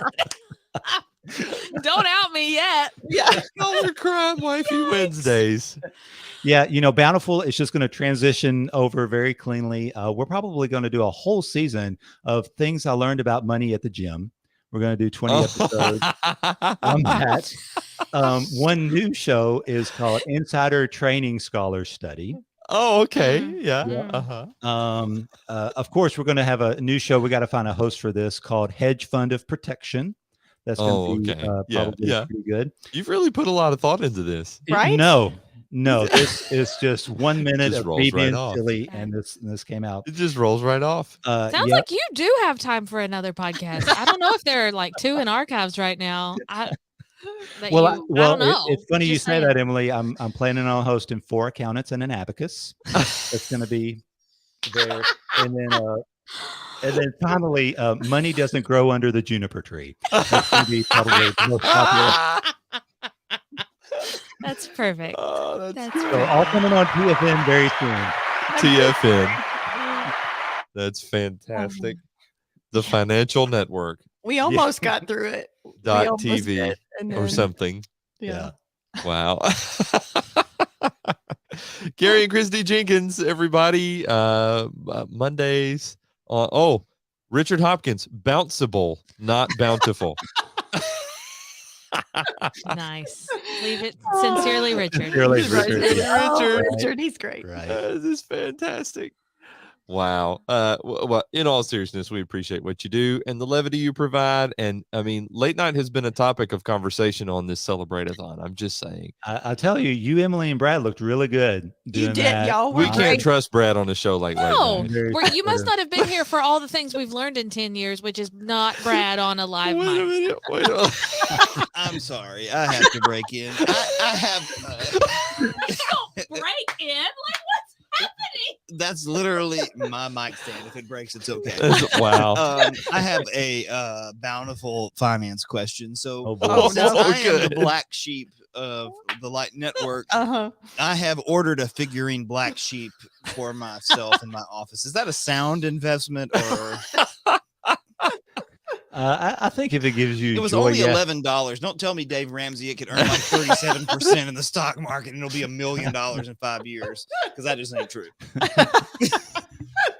Yeah, just how What many is Diet Cokes happening? is it worth, I guess. I don't know. Yeah. Wow. We'll approve it. Wow. So I'm going to go back to no thanks on Late Night with Brett. Just a solid no wow. thank you. I love this so much. I This think is I'd rather great. put Anna on a live mic. Just pull the trash can Look off out. of her head. Look out. What is happening right Hey now? guys, yo, what's up? Well, This with is that, weird. Gary and Christy, it's been great been to real. have you. Brad is taking up both shots. I know. That's impressive. It's so weird. You're on my right here, but you're on my left here. Yeah. know. I mean, I thought It's I had only a big weird head. because you're doing it. Gary and Christy, I'm sorry. You're going to have to host through to the end of this. Yeah, we're out. Bye. We can't make it anymore. Your sound will literally go around the world. Thank you guys. It's been wonderful to have you tonight. We Thank look you. forward Thank to you. season 13 of Bountiful, the Heart of Money Management. Looking forward to the all-day show tomorrow, Robert. Thanks. TFN. Right. Ta for now. Ta-ta for now. Gary and Christy Jenkins, everybody. Would you like a chair or A mic a mic or anything? to creepily sit between us? Oh, this is good. We've gotten cozy now. This is the cozy section of the show, and we're excited about that. Let's transition and talk a little bit about relationships. You might want a mic for this, seriously, because this is Am I gonna. seriously gonna talk? I don't know. This is a good thing. We're gonna talk about. So, watch out. Look out. We're transitioning. It's fine. Everyone, That's fine. take just a moment. That's- If you're in our watching live, we'd love to hear from you. You know, send us a comment. Let us know that you're here, from where you're watching and all of that. Emily Hatfield joins us now as we progress through our whatever this is 9 for the Celebrate-a-thon. This is Wifey sorry. time. Let me unmute you. It's about to get. It's about to real. get real. Look out! All right. Okay, it's about to get real. Yeah, I'm here to talk about my real podcast, right? That's correct. Yeah. I love yeah. how Emily turns on the nice voice. This is her wifey voice. Because I'm not actually recording. People Yeah. know me. If I'm on wifey, they know this isn't it. Mm-hmm. So, Oh, you're busting out your Bible. a lot. already. There is a lot of misconception about roles in biblical relationships. This is sort of where I want to go with this, and I thought the three of us could have this conversation. I know I have it. In fact, we have had it fairly often in premarital counseling situations and things like that. Brad, I know you've talked about the same thing with folks before. You I'm know, so uncomfortable right now. what It's about to does- get even more uncomfortable. What does it mean that the husband is the head of the wife, or that the wife is to be in subjection, or What does it mean that the wife is to be a keeper of the home? Does that mean, as has been taught even recently in public platforms, okay, that a husband has no responsibility whatsoever to ever have to do anything around the house because that's the woman's job? And if he Yeah. wants to help, that's fine, but you shouldn't expect him to. So, you know, and I don't intend this segment to be countering anything. I think this is something that a lot of times we misunderstand. And part of that, I have a variety of theories as to why that is the case. So I've got Ephesians 5 up. I mean, it doesn't really matter what is contributed to our misunderstanding so much as for us to be sure that we understand what the biblical Yeah. aspect of this actually is. And so I thought that we could talk about that a minute. Bonnie says, if you bust out 1 Peter, I'm going to die. Well, Wait it for might it. It happen. may come. And Richard says, sincerely, Emily. So, In all honesty, let's go back to the very beginning when Wifey Wednesdays was beginning. Good. Why was it starting? Well, I didn't know how to be a wife, first of all. Started 9 years ago. We've been married for 11. So Mhm. clearly I was ready to host a podcast about what it meant to be a wife 2 years in. But the show was born out of, what am I even supposed to be doing? Because there is a lot of noise out there, and not a lot of it was, let's go to scripture and look at what it says. Let's just have our own opinions about it. Okay. Brad, do you see this in your ministry? I mean, this notion, or have you felt difficulty to know exactly where you're supposed to be in the role and all that stuff? I'm still stunned that somebody said what Emily Brad's said still out loud. processing a Like, little it bit. does not, like, there are not many times when you're going to see me like just totally, I don't even know what to I was think kind right of now. wondering what your face was reacting to. Like, I just I don't. wish you could have seen my face as I read it. I was like, this is happening. This is Yeah, that I mean, there's obviously, and I think depending upon how you take what's said in Genesis 3, there was always going to be some kind of sin introducing the strain that was going to exist between husband and wife. Yeah. I've heard different theories on it, but to me it seems pretty obvious. He's saying there's going to be some strain there. There's going to be some tension. And sin is Sorry? Yes. Go ahead. You were saying? Sorry. You know, that's one of the things sin is doing. It's going to introduce some, you know, we're not perfect, either of us. We're getting into marriage now as broken people, and so that's going to create problems, even a overstepping of our roles respectively from time to time, I think. So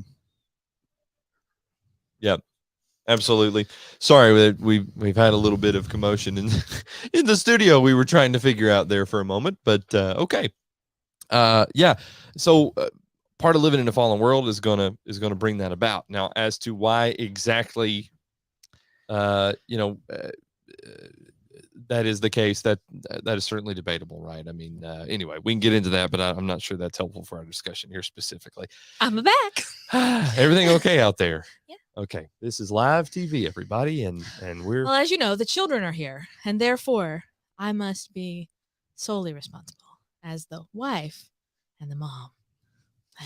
I hope you pick up on the 8,000 pounds of so much sarcasm, everyone. I'm so nervous. Please don't be nervous. Let's walk through this a minute. I'm in Ephesians 5, and it's interesting to me when you look at Ephesians 5 and you parallel that Colossians chapter 3. I mean, these aren't the only passages about relationships, but it is interesting to me that in Ephesians 5, wives have 3 verses.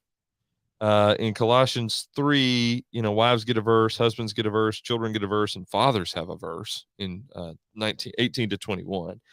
Wives have 3 verses in Ephesians chapter 5. Husbands have 9 verses in Ephesians chapter 5. I think that can imply, I'm not trying to make more out of something than what I'm supposed to, but anyway, there may be something there for us to think about and talk about. If there's one word, and I've said this many times, if there's one word that summarizes what the Bible says to wives, that word has to be submit. I just don't know. If we're being true to the text, I don't know what other word that could be. Brad, you might have one. But Ephesians 5:21, wives, submit to your own husbands as to the Lord. Now, what's interesting to me about this verse is Ephesians 5 verse 21 says that all Christians are submitting to one another out of reverence for Christ. As a matter of fact, the Greek term submission is not found in 22. It's carried over from the thought of 21. That's right. Yeah. That's not saying the word, I'm not saying it's translated incorrectly. I'm just saying, and some people have made a big deal about the fact that the word is not found in 22, but grammatically speaking, that doesn't necessarily make the case that some people are trying to say it does. Yeah. The only other word that it could be would be the same word for men, and that would be Jesus. Right. I mean, like that's the role. And I take on this aspect of Jesus when he was putting himself in subjection, and then the husband puts on Jesus in a different way. But I mean, ultimately that's the only other word you're going to come up with other than, being subject or submission. So I think part of the issue is we don't have a great handle on submission, on the beauty of submission, on what that means in relation to Jesus, to the point that you just made. And then on the fact that as Christians, we are all submitting to one another, giving up self-centered interests and agendas for the well-being of the other person.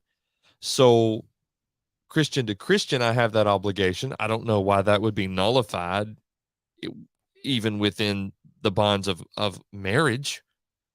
So as Christians, we have this obligation to one another, this relationship to each other. But then wives are given a special role within the marriage construct to especially, I don't know the word, it's been a long day, but to especially embody that characteristic I guess part of between the two of them. one of the things I don't understand. I mean, I get that some people want to buck this because it's hard or they don't like it. And I get that. I mean, there are some days that I don't either. There are plenty of other commands that some days I don't like. But I find it interesting that when we see, we are given that command to be, subject to one another and submit to one another and, outdo one another in showing honor. I don't get to pick Brad's personality over here, or brother so-and-so, or whoever else I'm in the congregation with. Like, we've all got all these different personalities and all this stuff we're bringing to the table, but we're still told, like, this is how you act to one another. But like in our modern culture, you got to pick who you marry. So part of me is like, even some of these ladies, like, they might not have gotten to that this was even originally being written to, and they're given this command. So how much more of a blessing is it to us that we even got to pick the person that we get to be submissive to? Sure. I find that a huge blessing. Maybe just because I chose really well. Score for me. Wow. Wow. So there is a beauty to submission. And to your point, the person who shows us that beauty the most is Jesus, who came not to do his own will, but the will of him who sent him, and who, prayed, nevertheless, not my will, but yours be done, and who was willing to defer personal interest or selfishness for the sake of sacrificial love shown to the other person. When I look at the one word summary for the husband, to me, the word, I think a lot of us would think the word would be lead, but actually in scripture, the word that is emphasized the most is the word love. And we see that in Ephesians 5:25, husbands, love your wives. That's interesting to me. There's no question that male biblical leadership is prescribed in scripture. We see that, Brad, to your point, all the way back to Adam and Eve. We see it, Abraham. I mean, you just go on and on and on. You see that practically in those examples. But then you come to Ephesians chapter 5, and his leadership is tempered with love, everything he does. So here's what that means. Submission does not mean that she just has to do whatever he says. She submits as to the Lord. There's her motive. It's not because of who he is, but because of who Jesus is. And she wants to be a disciple, a servant of Jesus, and therefore she embodies this role that Jesus prescribes within her home. And the husband is to do the same thing, and he's to do that in a humble way. We think about the way that Jesus prescribes leadership. Don't be like, the leaders who lord it over, who, exercise that authority and all that stuff. And he's to do it out of love. And by the way, that is also sacrificial, as Christ loved the church and gave himself up for her.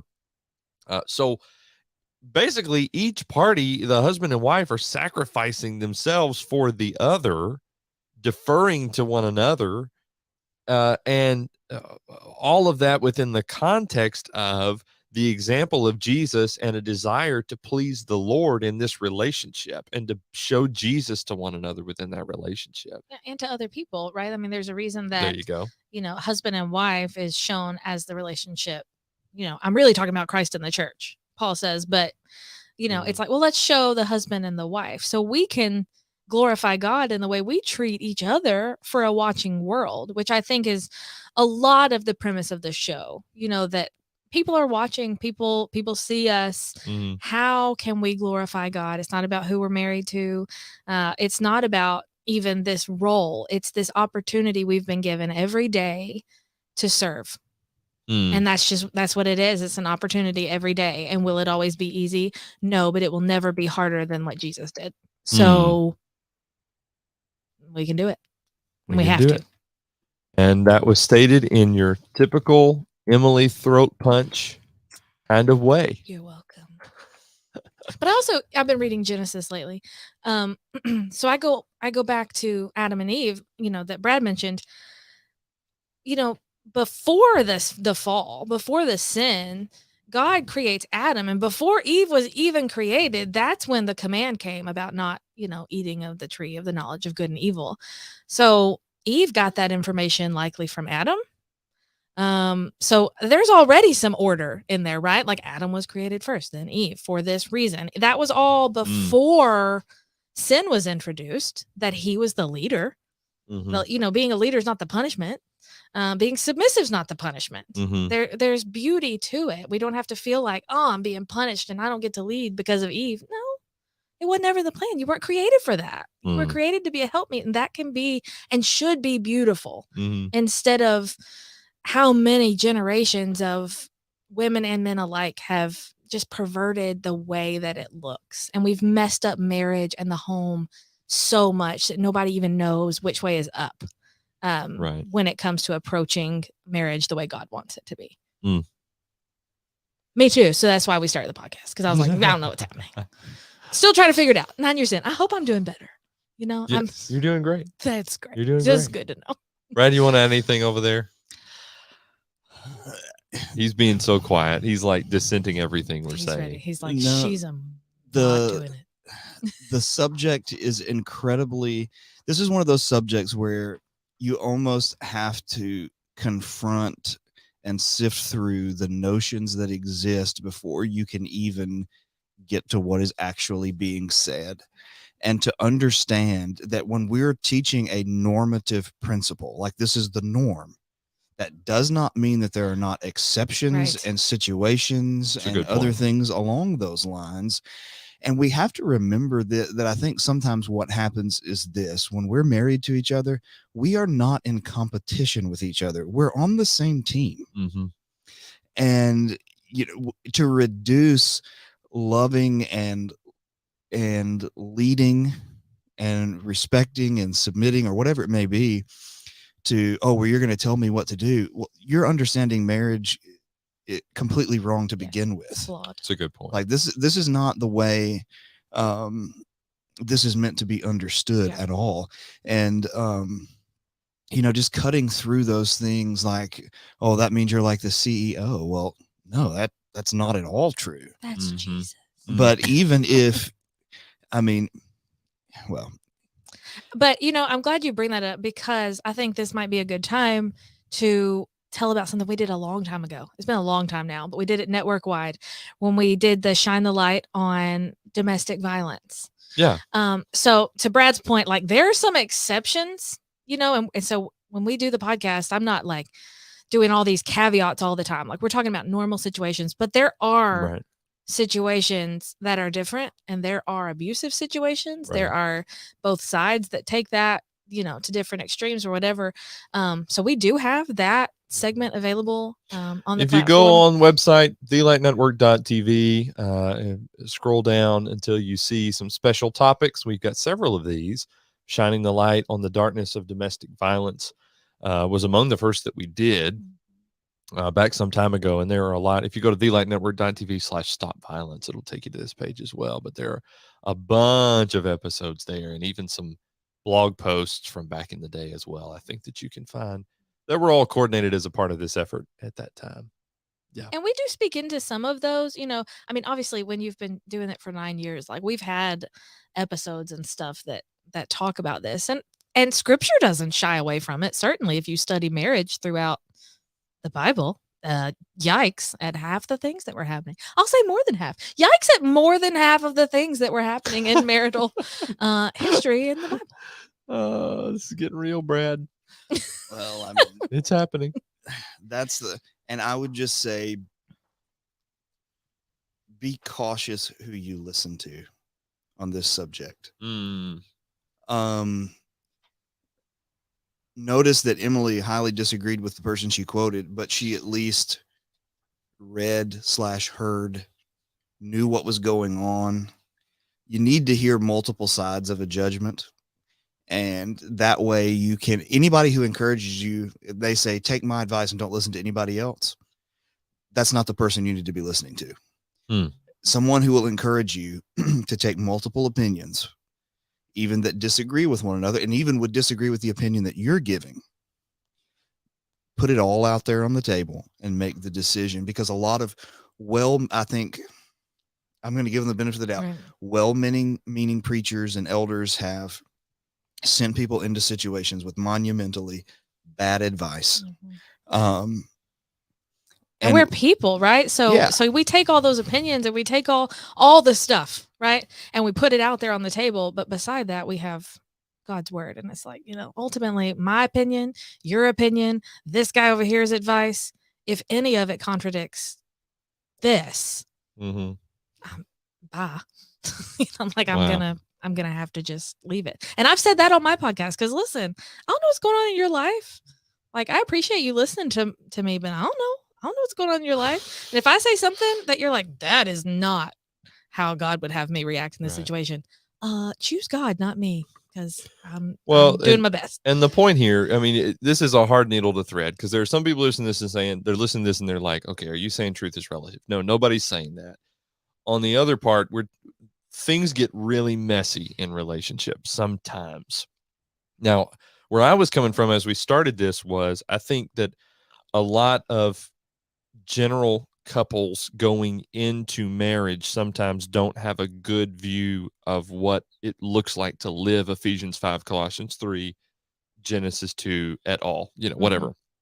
But now the reason why may vary, but by and large, it's because people either believe that Ephesians 5 equals 1950s culture, or, the way their grandparents did it, or whatever. So if my standard is some human standard, that's a problem. All right.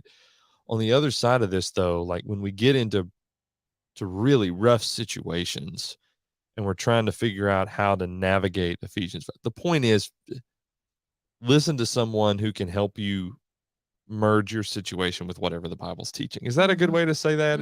I don't know. Anyway, there's that. Relationships. A lot to say. Maybe I should have called the podcast Messy Middle. The Messy Middle. Wifey Wednesdays, right? Well, it would alliterate. It would. Like you were saying. That'll be my next one.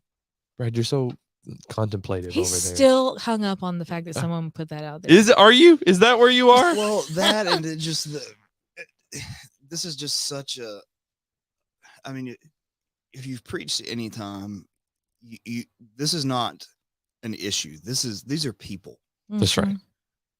And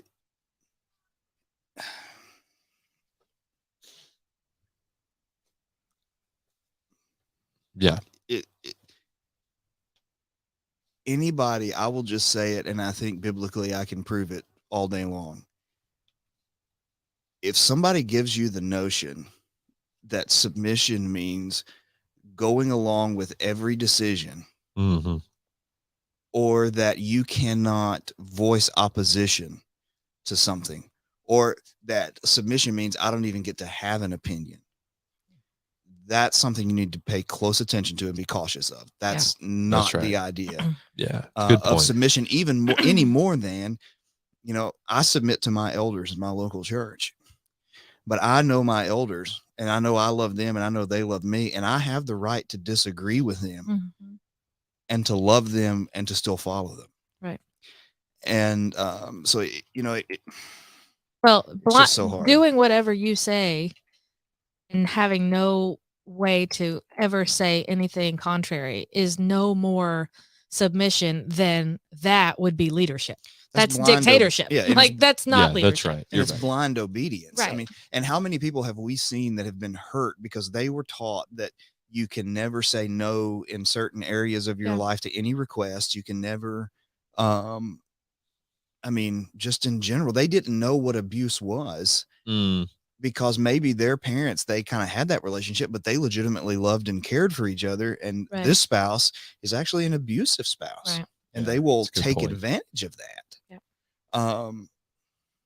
It's So a you good know, point. it's tough because people get hurt, Yep. and And you know- understanding that your role as like a wife, your role as a wife is to act like Jesus. Now we know that Jesus would stick up for the poor and the abused and the mistreated, and sometimes that may be you. Which means that you, as acting like Jesus, can stand up for yourself being the abused and mistreated and hurt. You don't have to simply take that, saying that, you know, I'm or reach out committing. to help or get Right, yeah, find some kind of counsel of some sort. Yeah, Yes. it's a good point. This got deep. Welcome to Wifey Wednesday. Welcome to Wifey Wednesday. Hey, Mm. every Wednesday, this is the kind of stuff Emily's tackling, and there's a reason why it resonates with so many people, and it has consistently been the #1 show on the whole network. And you're not always dealing with just extremely heavy topics, but After this, I'm gonna need AP. I'm gonna need an episode with her soon because Yeah, all we do yeah. is laugh. just So, laugh for a while. Yeah, exactly. One thing that has been the case ever since we started is women are looking for content for women by women. And we saw that from the beginning. You were here 10 years ago. Navigating the New Testament was one of the original 9. Was Royal Family one of the original 9 or no? Okay, we were talking about that Later. earlier. Yeah, it came a little later. it came with Wifey. I started the two of them together. Did you really? I did. Well, I forgot I that. did too. Okay. So But then I had children, and I was like, I can't do podcasts. I can't do. Yeah. That's crazy. Well, anyway. Well, can I just say Yeah. one Okay. thing? Close the loop. So I understand this was a discussion about wifey, but I want to say something to husbands. Love your wives the way that Jesus loves us. That's, you know that. But when you were dating, if anybody would have dared to harm them, I mean, you would have recoiled at it. And remember that her parents, let alone God, her parents entrusted her to you. And before, I mean, for me personally, before I left the building when Brooke and I got married, Brooke's mother gave me a hug and she said, take care of her. And I said, I will. Well, I meant that. And I haven't always done a perfect job at that. But as a whole, when you look, if something is really damaged, I have to look to leadership. And as my friend Josh Manning said in teaching 1 Peter chapter 3, and he talked about husbands and the abuse that has gone along with that. He said, you know what? And husbands haven't done a good job with it. And that's to our shame. That is not, I mean, that is to our shame. And a lot of the fall of the American man in the eyes of the world, we contributed to it. We contributed to it. We weren't men that were worthy of respect and honor and love and dignity. And you've made Brooke cry. I'm just saying. It's okay, fine. now I'm crying. She said, "You didn't even know she was watching." No. You said that without even knowing she was watching. I didn't have a clue. He's a good Whatever. man. He was like, getting the husband. Yes. I just, you know, when you love somebody, you open yourself up to be hurt, right? Like that's always a possibility. Yeah. Don't do that to somebody. Right. Just don't. Just love them the way Jesus loves us. And well, and I think to the general point that you're making, so much marital mess would be cleaned up if husbands stepped up. yes. I am so glad that y'all are giving Wayne Jones all of these amazing topics that he can include in his podcast. How about that? Y'all are y'all flip the script, right? Like Yeah. it was wifey, and we're like, you know what? But these husbands, Yeah. like they're the worst. And I'm like, get it, Wayne. There you I'm go. tossing it to you. He's getting it ready. He's getting it ready. Brad, you have a shout out request. Did you? Hey say? boys, Drew, Connor, Reed, y'all are watching. Love y'all. How sweet. I wasn't prepared for hour 9 to be so heavy I wasn't emotionally. either. I don't know what's happening right I've now. literally been crying. I need to get off there. It's Hey. time for crumble cookies. Because Drown now our it's sorrows just in crumbling sugar. hearts. I So can't do it. one thing that I want to say is Emily has carried the women's content on the network all 10 years. Now, there have been other women who have been involved here and there, one regularly very early on, but Emily has carried the thing all of this time. And women's content is very important to us at the network. Yep. But we're very picky about it. I'll Yes. put it that way. And we have very, very, very high standards for it. And I'm not going to get critical of others. I'm just saying we have high standards for the things that we do. And Emily does meet those standards. How did he do that? Daddy's magic. Emily definitely does meet those standards, and we appreciate you. There are it can be awkward at times to know how to express that appreciation, in part because we want to honor the boundaries between men and women, and even sometimes we're trying to figure out, what does that mean for podcasting and all that stuff, and we've changed that over the years. I'm just being completely transparent right now because we're all family. It's just us here. But You want to go back over your that little spill you did? Do you no, remember I don't. it? Per God's instructions on the role of women in the church, the following production of the Light Network is not for you. No, that's not what I said. Maybe that should be my. Can I put a new tag on the beginning? Yeah.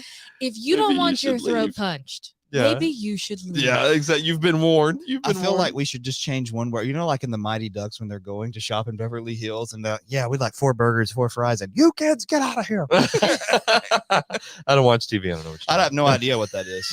I wouldn't share it with my family. Emily's got a brand new venture. It's not a podcast, but it's a writing venture.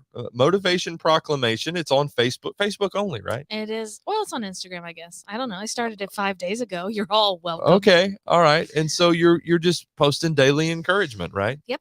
Okay. I like very to good. write. Navigating the New Testament kind of hit that. I wrote a book that kind of was like navigating the New Testament in book form, and I'd like to write. I was a journalism major, so that's kind of always been my thing. And I thought, maybe my kids are getting older. I'm not starting a new podcast. I'll do this. Nice. So join me. You can just read it while you do anything else. There you go. Motivation Proclamation on Facebook and Instagram. And I'd like to include it some in our Brighten Your Light weekly email newsletter as well, if you're game for that. I'd love to brighten my light. Light. I'd love all to the lights. brighten I love the everyone's lights. light to be bright. I'm gonna leave. Brad's made me cry. So this has already gone differently than I thought it was going to. It's going well. Beautiful. That's Am I coming back? No, I'm not. No, you're It's done. been real, everyone. Thank you for Happy listening 10th. for 10 years. Yeah. Happy 10th anniversary. This is fun. All Bye, right. Wayne. We are ready to roll into our number 10. And here it comes.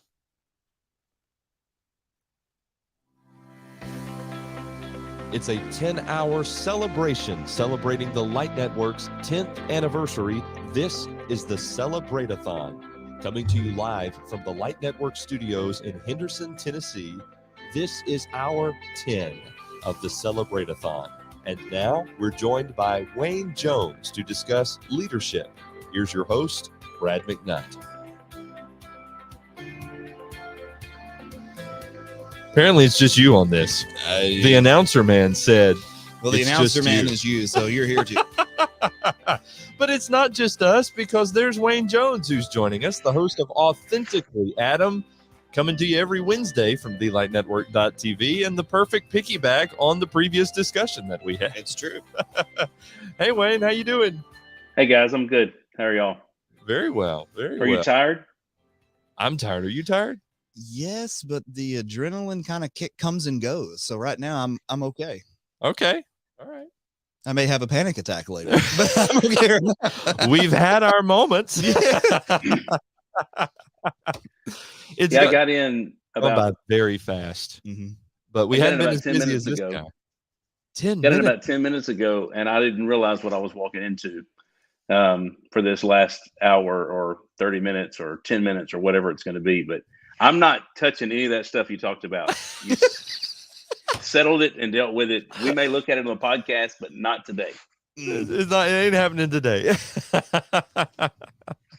I am excited about what we're going to do today, though, and that is talking leadership, which your podcast is not just leadership, but I mean, in a lot of ways, leadership is a good summary of what you do, right? Yeah, absolutely. People have asked, and we tried to put something together when we started everything to keep it kind of focused, but it really isn't. I mean, it's all over the place. But it all comes back to leadership. Everything that we talk about, whether it's ministry or looking at church work or husbands and fathers, it ultimately boils down to our taking the responsibility seriously that God gave us all the way back in the beginning and carrying it out in a modern day. And so, yeah, it all boils down to leadership. Yeah. Diving into the topic a little bit. Can I just add, what's your definition of leadership? Yeah, it's varied, and maybe depending on each situation, maybe a little different. I think ultimately it boils down to influence and investment.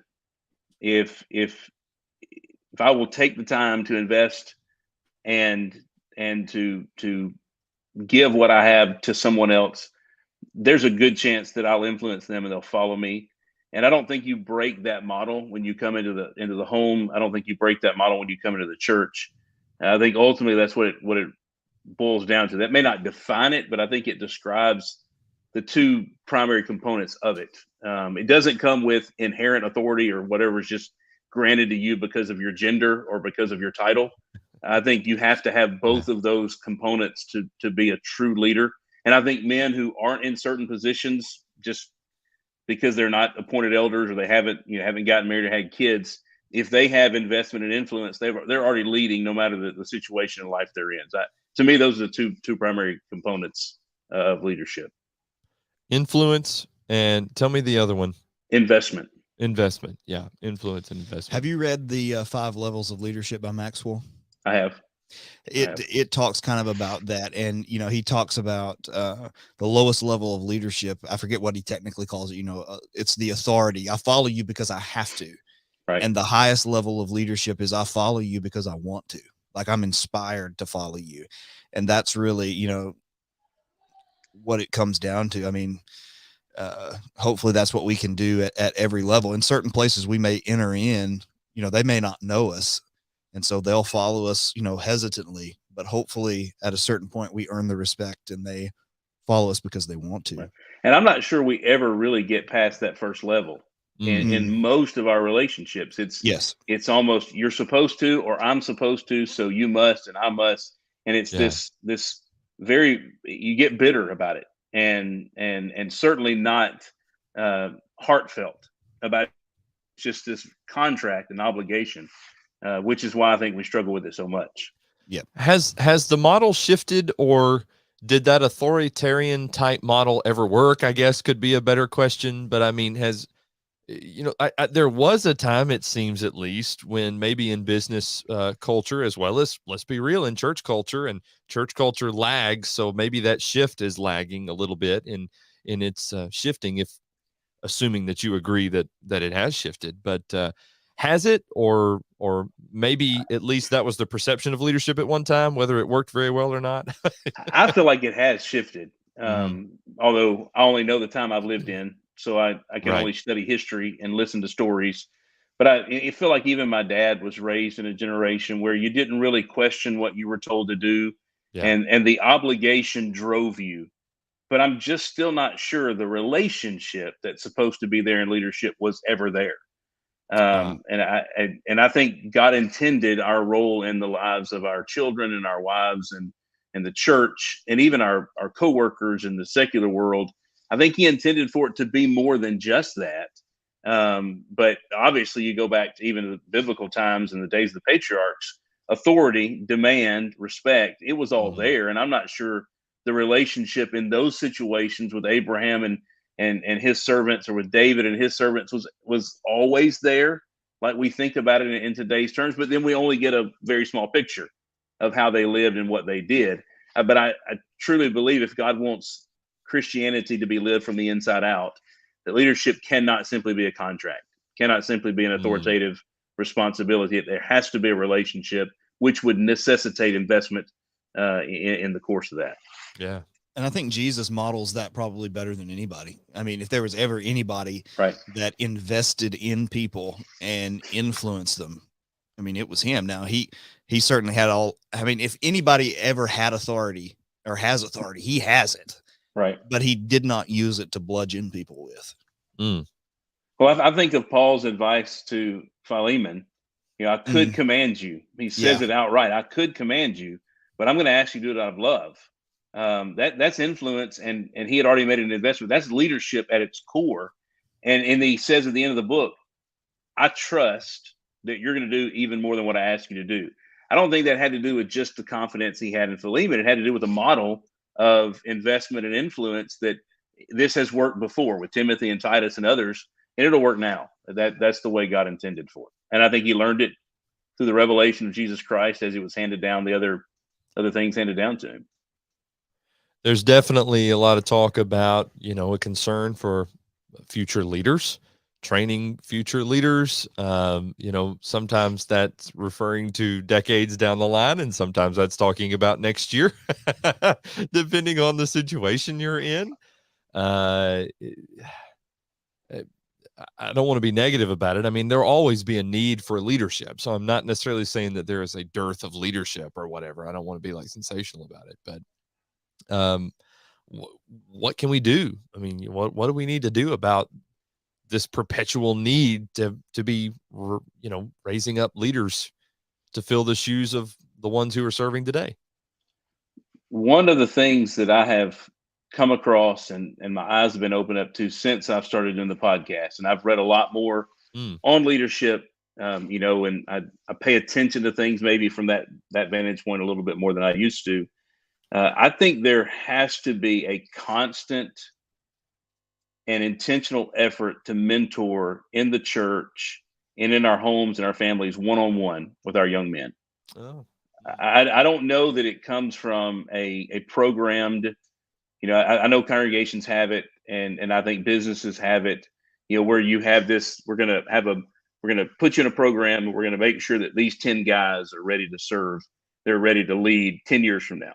I think that's great, classes and facilitating that at a corporate level or a church level. But I'm not sure that it's any more effective than it is at the individual level. So one older man in a congregation of the Lord's church taking a teenage young man under his wing, going to lunch with him, talking to him about life, building his confidence, sharing with him experiences. If every young man was invested in like that, I don't know that we would have a dearth of leadership. I don't know we'd have to have scramble because an elder passed away and now we're down to 2. And so we need to go to these men that we haven't really trained, and in 6 months get them ready for the most important role they'll ever serve on the earth outside of being a husband or father is leading and being a shepherd in God's family. I think the one-on-one responsibility, and that doesn't start with a program. It starts with an individual intention to invest in the next generation. What a thought, right? Mentoring. We've talked today throughout the last 9 hours about Titus chapter 2 and, all that sort of stuff too, which I think certainly some principles there.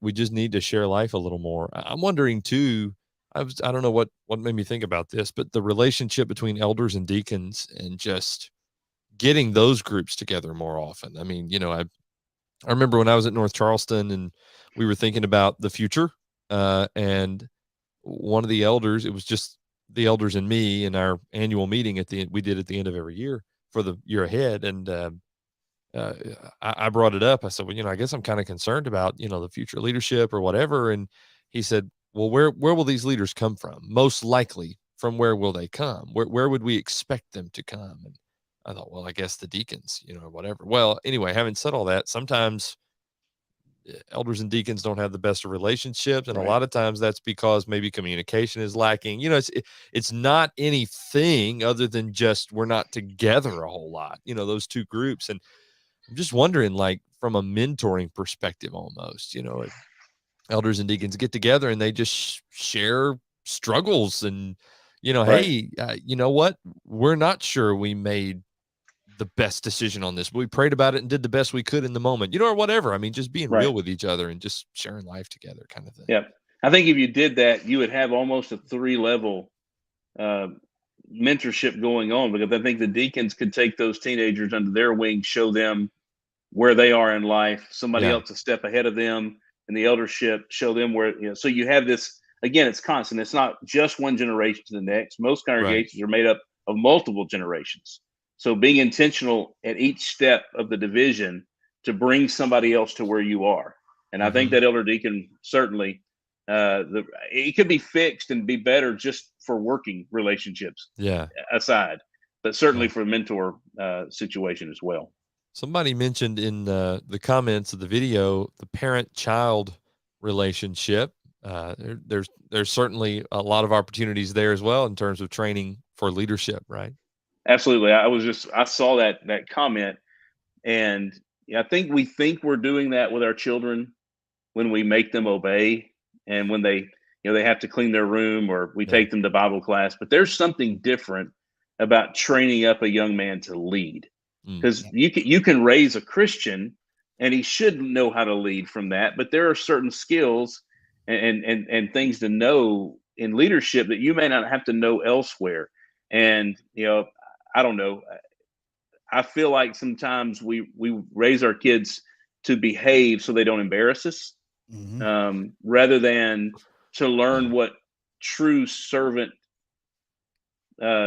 responsibilities are and Christianity is all about, which would develop into leaders. And so maybe being intentional not to try to discipline our kids because they're supposed to be different than they're acting, but because we're trying to instill in them principles that will help them assume other roles somewhere later in the future, including those leadership roles.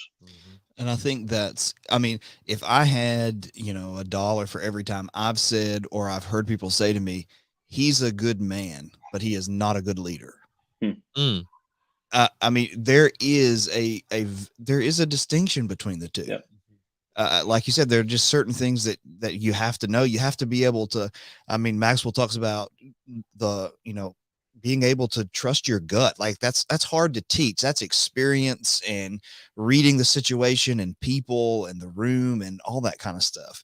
And, I think I've kind of had this idea, and I don't know exactly how it would work. I'm just kind of thinking out loud. You guys may know or may have done it, but I was thinking, first of all, when you hear people pray for elders, most of the time they pray for their decisions. But the Bible doesn't really talk about eldership decisions. The Bible talks about shepherding. Right. And I think there's some kind of disconnect there, that this is like a boardroom where we make decisions instead of, no, we go out and we love people. A sheep doesn't, I can't see a sheep looking at the shepherd going, I hope he makes a good decision on this. He either takes care of me or he doesn't. Right. And so I have wondered about, how do we break down some of those walls that exist? When I was in church leadership class with Kirk Brothers at Heritage, one of the things we had to do was to interview an elder and a deacon in the church and ask them very serious questions. Like, what do you love about it? What keeps you up at night? And I got to tell you something. I think if people I've thought about a night with the shepherd, like every so often, take one elder on stage and just interview him, ask him those questions, and let people see his heart. Because many times our elders are so humble and they're afraid that some people are going to think that they're, putting themselves out there as the standard. They're afraid to get up and actually talk. But if we show him, what, he's a husband, he's a father, he's a grandfather. He, he knows what he's doing here. He's worried about these things. He's a human being just like I am. I think sometimes we don't humanize them. And I'm not blaming anybody for that. I'm just trying to figure out something that can be done to break down that barrier. Well, with that being said, and I don't want to switch gears at all, so I don't want to get off on this, but I think that is maybe people would buck against that, or at least not even think to do that, because our assemblies are so regimented and we have a preacher, we have a song leader, we have 3 songs, and we say we're a family, but we don't really just talk as Mm, a family. And so we don't see shepherds as shepherds. We see them as boardroom decision makers because that's the mm, corporate concept. And until we develop more real life family atmospheres in our congregations and in our assemblies, it's going to be hard for an elder to just speak from the heart, just talk about his life, introduce himself to the family. They get to know him better. I think we can change that as preachers somewhat in our style and presentation and our demeanor, but it's going to have to be an accepted thing that we can just have a conversation in our worship assemblies and get to know people. And I think you're going to follow a man that you get to know, even if you trust his decision making ability as a whole. You're probably not going to embrace his advice to you one on one until he feels more like a shepherd in your life, somewhat father figure in that sense. mm. So what you're saying is this has a lot of tentacles, and there, there, Absolutely. there are a lot of things that we can do to uphold leaders and leadership, and sometimes it's traditions maybe that are holding us back, or preconceived notions. At other times it's pride. Right. I don't want him to have the authority, or or whatever it is, or I'm uh, misassigning his motive, misjudging his motives, or whatever. Mm.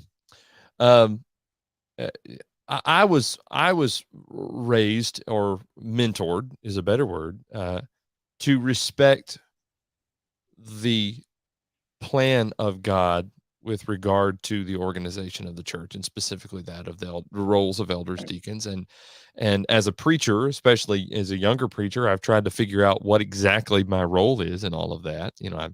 I feel like it's somewhere in between regular congregant and Right. leader of the church. I'm definitely not an elder or a deacon.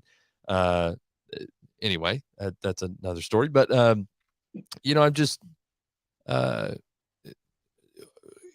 fundamentally, to me, especially as we talk about not just generic leadership but church leadership, uh, we've got to make sure that everybody's on the same page of saying, well, God's plan for leadership is accurate, it's correct. I mean, it's best.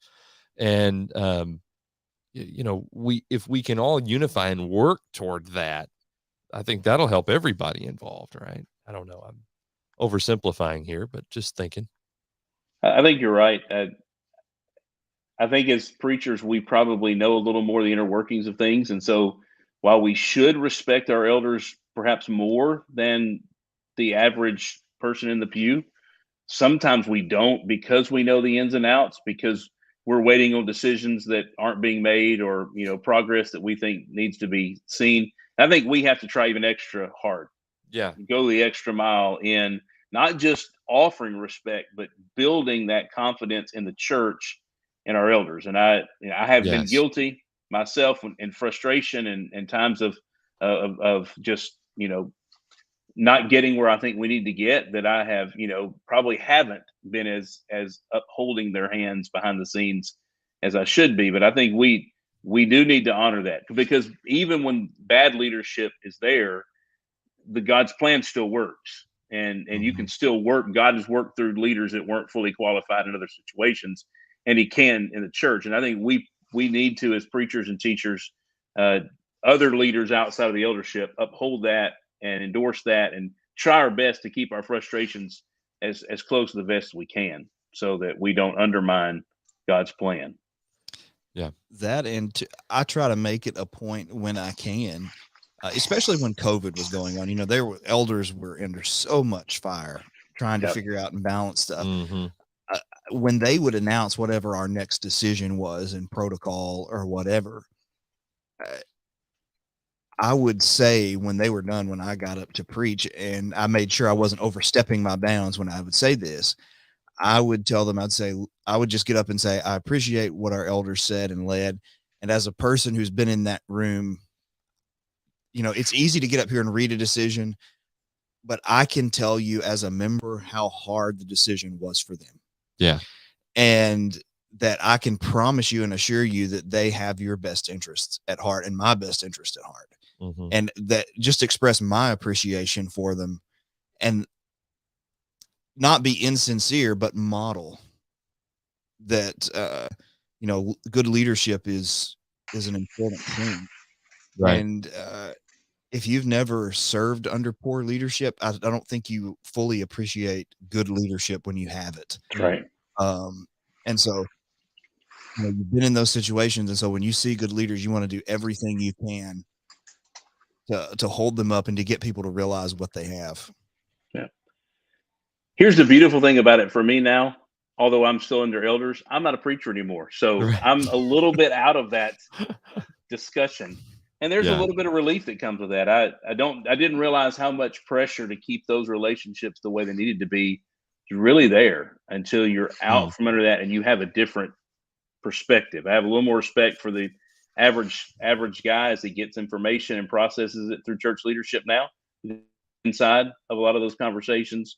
But it also is much more relaxing to think that I don't have to push in that sense. So preachers are in a real difficult spot sometimes when it comes to respecting that leadership role of the elders. Mm-hmm. And yeah, I think the point we've made of also modeling that. And anyway, you know, something was said a minute ago. One of y'all said, you know, that God can work through even sometimes poor leaders. And I think, well, yeah, and as much as I'm a leader, he does it through me all the time. Absolutely. You know? Me too. Have you read Judges? Yeah. That's exactly right. So anyway, yeah. What else, Wayne? Was there something else on your mind coming into this? I was just reflecting over, you know, I haven't obviously been around for 10 years in this deal, and I'm thankful to have just a little part in what's going on. But I have two things that stood out to me since I've been doing this about leadership in response from people. One is there are a lot of men out there who genuinely want to be the men God wants them to be. I think Hollywood, you know, sitcom TV, and even the perception of the world is that men are only about money or sex or you know, binge watching TV or eating, you know, steak, and that there's the reason why leadership isn't respected is men don't want to do anything. And my experience for the last few years has been that's not true. You know, with interaction I have, with questions that people will ask, these comments they will make, there are men out there truly looking for the encouragement to be God's men, and that has been encouraging to me because I'm not sure I believed that fully before starting this. The other thing is women see our deficiencies.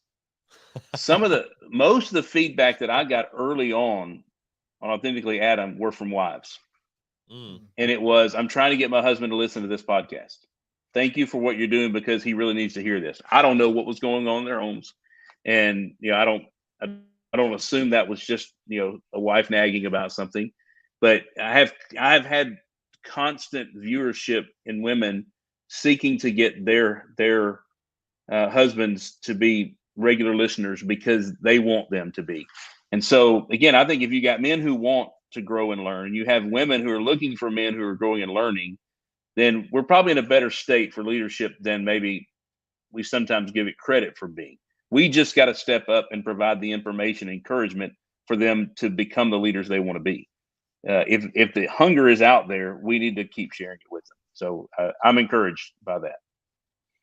Yeah, me too. And, you know, that opens up other areas of future conversation. Like, you know, what are the mindsets of people who would be leaders, you know, and the humility and, you know, they're teachable and, you know, whatever else you want to talk about there. But it strikes me that Jesus's model and ethic of leadership was so strikingly different.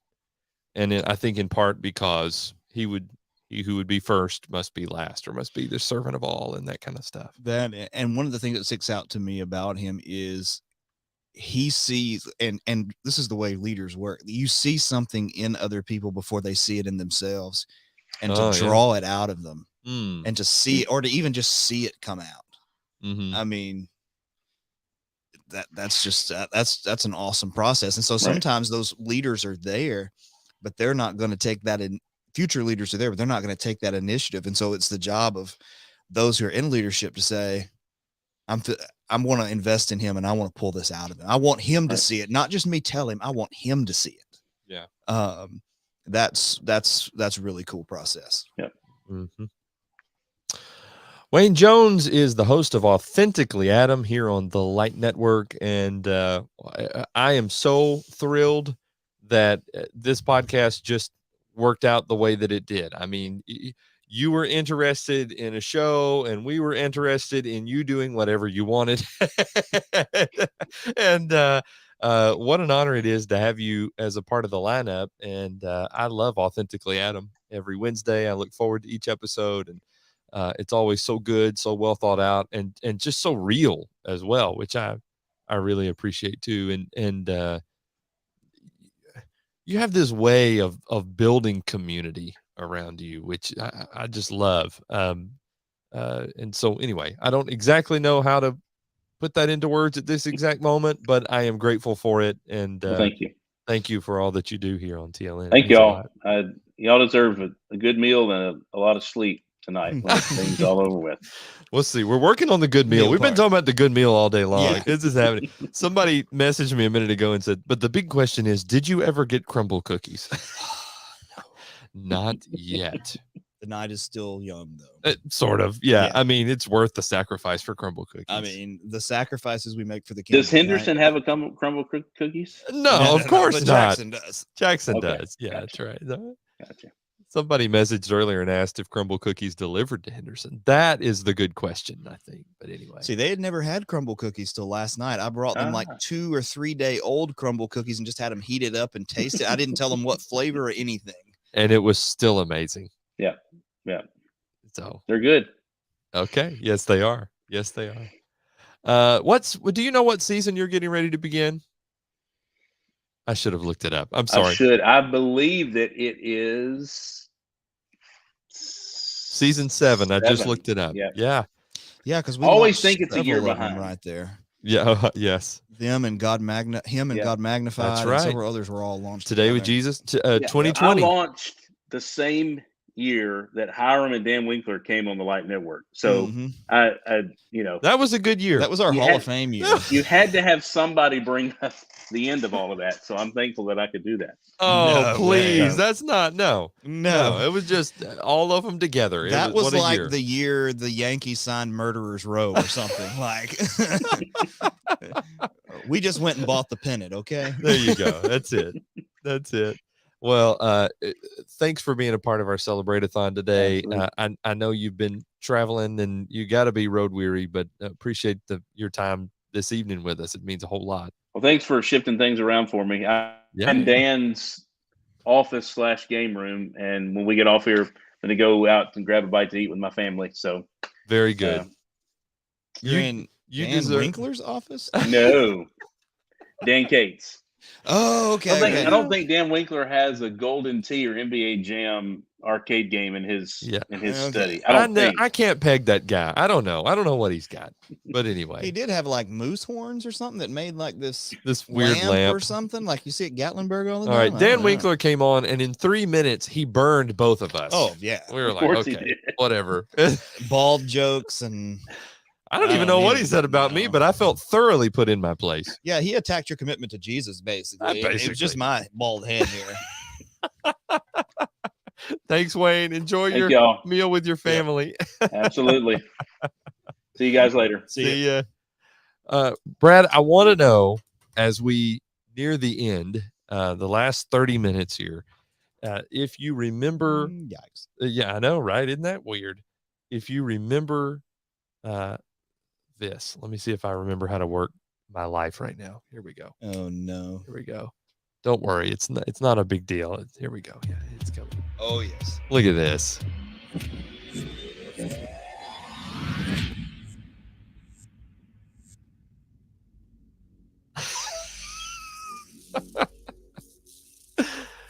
That was the way we did it. That's how it all began many moons ago. In Cutting fact, edge at the time. It was indeed. That weird graphic. It's like one of these things does not match the others. Mm-hmm. But anyway, that's the way we did it. We started it all 10 years ago today on the Light Network with a launch party. We have Well- commemorated it, I think, very well today with a 10-hour live stream. This has been And a lot of thankfully, we don't have to travel home and then get up and preach tomorrow like we did Which when we is launched exactly it. It was a what we Saturday night. That's right. What were we thinking? We were young and had no kids. We did that kind of stuff all the time. Exactly. Yeah, it was fine. Hey, coming up in just a little while, we're gonna end this thing, and we want you to be a part of it. So stick around until 7 p.m. We got 25 more minutes. But for now, we're going to spend a little time talking about the future of the Light Network. Earlier, we gave you the state of TLN, during which we discussed the fact that over our lifetime in these last 10 years, we have produced a grand total of 24 individual podcasts, 14 of which are currently producing episodes. And the total number of episodes is 2,853. Boy, today counts for a lot more than that. But anyway, and the total downloads across the network in our lifetime is 1.6 million. We have already sort of announced two key pieces, I believe, to the future of TLN, and those are two brand new shows. Inside the Scholars Study with Ed Gallagher and Brad McNutt, Wednesdays on the Light Network, starting next week. And then Four Preachers and a Podcast with Brad and yours truly and Hiram Kemp and Chance Hicks. Or what were our nicknames we were given? Oh, yeah, earlier? calfskin and Top grain leather. Top grain leather and clerical collar. Clerical collar. Okay, I know who Clerical Collar is. Who's Top Grain leather and calfskin? I'm Top Grain because that's my Bible, and you're Okay. Calfskin because that's your Bible. So we got to Okay. get Chance Chance needs one. a solid call sign. Where is Kelly E when we need her? Seriously. Anyway, all right, we'll get to that. She's probably at a basketball game or something. Her husband is the coach of the Lady Lions, you know. So those are two key parts of our future. And Kelly suggests Chancey Poo. I mean, we'll do it. Hey, I like that. Chancey Poo. Is Chancey Poo watching right now? Does he know that that's been shared with the whole Light Network world? I hope so. The Light Net world. Yes, indeed. So who is new this year? Chance is new. Dr. Gallagher is new. Right. To I think that's the it. fam. Yeah. Because Hiram was already here. Of course, we've been here. Old, you know. Kelly says, yup. And Micah says, yes, Chancey Poo is his ICYC nickname. Ha ha ha ha ha. Okay. Chancey Poo. Chancey Poo. So top we got grain, Top Grain, Calfskin, Calfskin, Clerical Collar, and Chancey Poo. That's what I'm thinking. I got to write this down because I will not remember this tomorrow. I'm so delirious. That's right true. And we are going to put it up when we record on StreamYard. Enter your name. That's what we're Yes. going with. Yep. Okay. Calfskin, Top Grain leather. Do you know what's hilarious? I can't even write right now. I'm not even sure what you said. I'm gonna stand up out of this chair and just fall into the floor. Dude, when I got up after one of these segments, I was like, I feel like a baby deer that's just been born or something trying to. Please send help and crumble cookies, mostly crumble cookies. Indeed. Crumble cookies, they will fix a crumbling heart. Yes, it's not Bible, but it sounds good. And Chancey Poo. That's good. So those are important parts of our future, and we have announced a brand new email newsletter, Brighten Your Light, which is coming. It's effective right now. When we start producing brand new episodes next week, you won't get an episode on Monday, or that is to say, you won't get an email on Monday. Instead, you'll get an email on Friday. Let me remind us, because we may not have been here when I talked about this earlier, how you get to that. If you go to thelightnetwork.tv, I'm just going to hover over the word subscribe in our menu and go down to email list. That's going to take you to the sign up form for Brighten Your Light, the weekly newsletter from the Light Network. And we've changed some things with this. You got to pay attention to this here, because we're not only including the episode content, but also bonus content only available to our email listeners. Subscribers. What am I even saying? So you're going to get articles, videos. We're going to include some of Emily's motivation proclamation. It's all going to be there. So make sure that you're subscribed to that. And by the way, while we've been on the air today, we've had quite a few people subscribe to the email list. So thanks for doing that. And we might even do some live and uncut takes.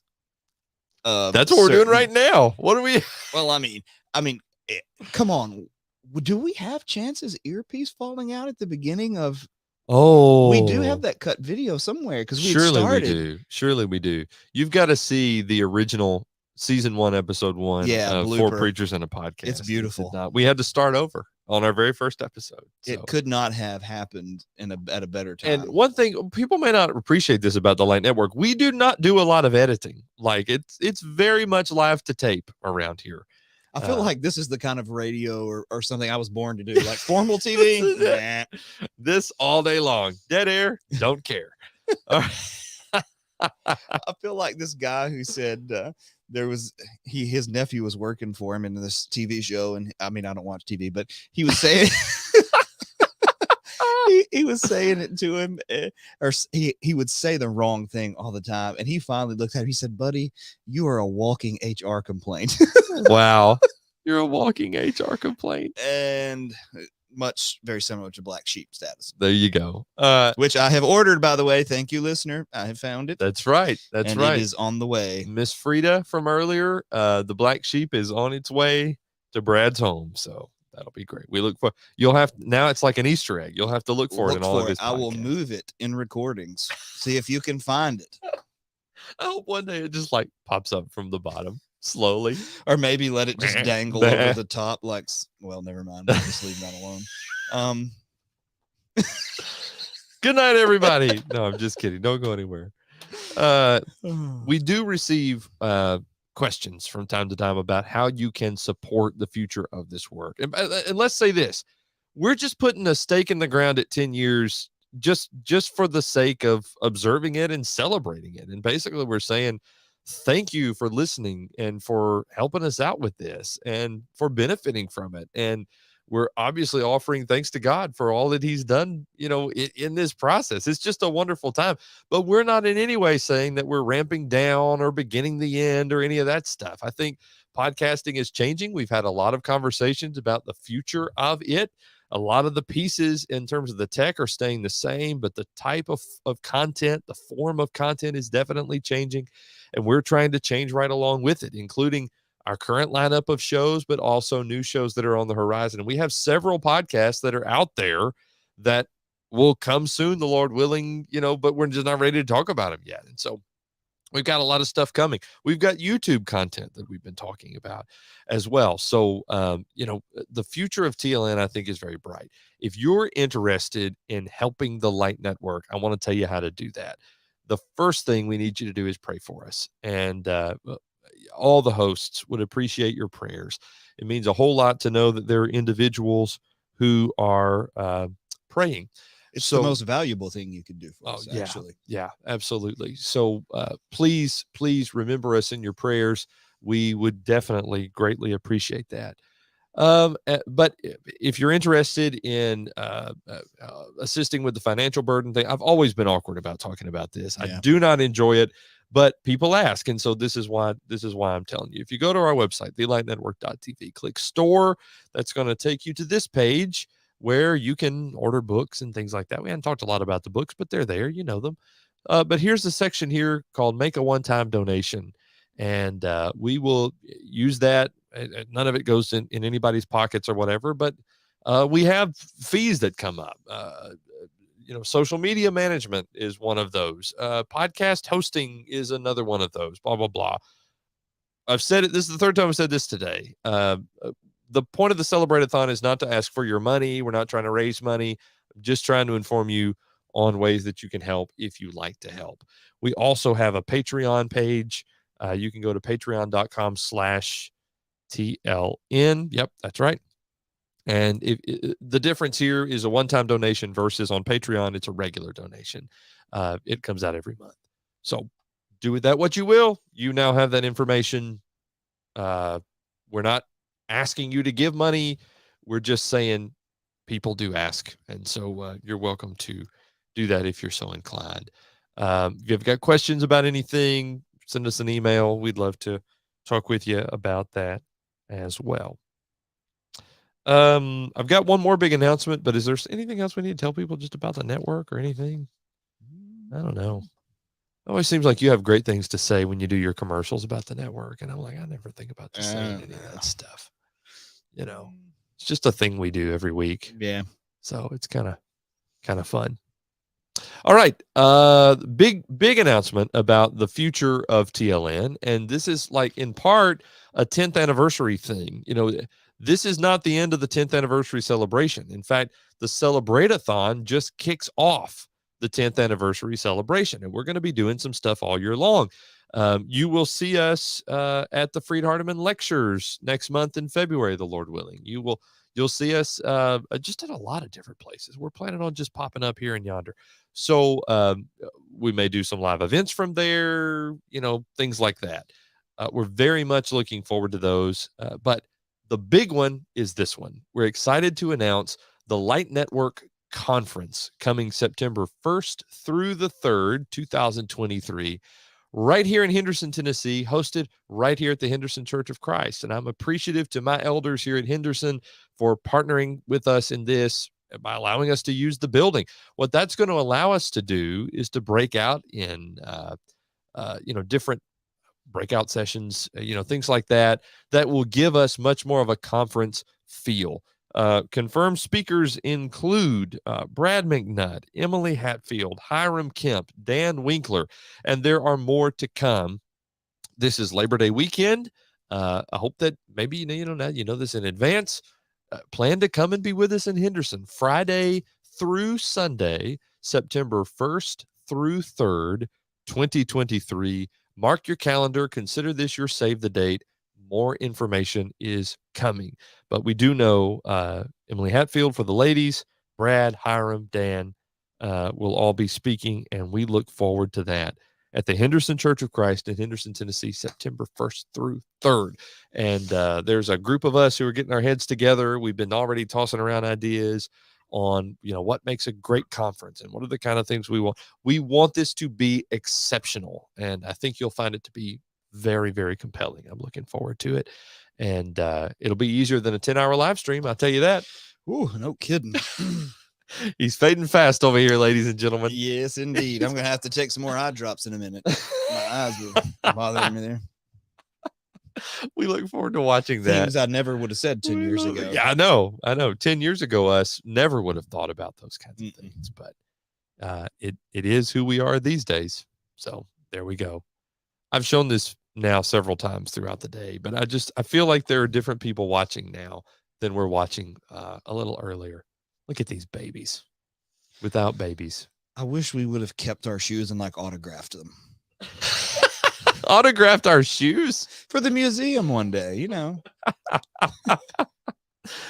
And your donations to the Light Network will go toward a TLN museum, which will never happen. No, I'm just really joking. Yeah, those were good times. Good times. And we've spent a lot of time reflecting. I'm sorry. There is so much about this photograph. There's just so that I love so much.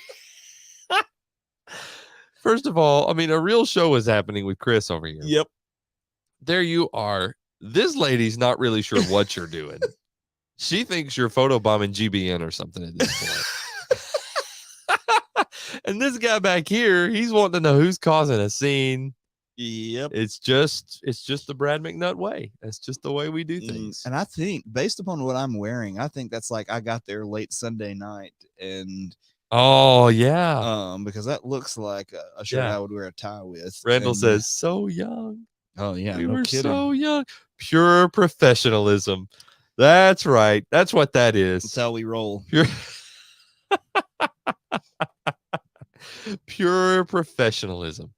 I hardly remember life without the Light Network. It's just what we do, And I definitely don't really remember ministry without the Light Network. No.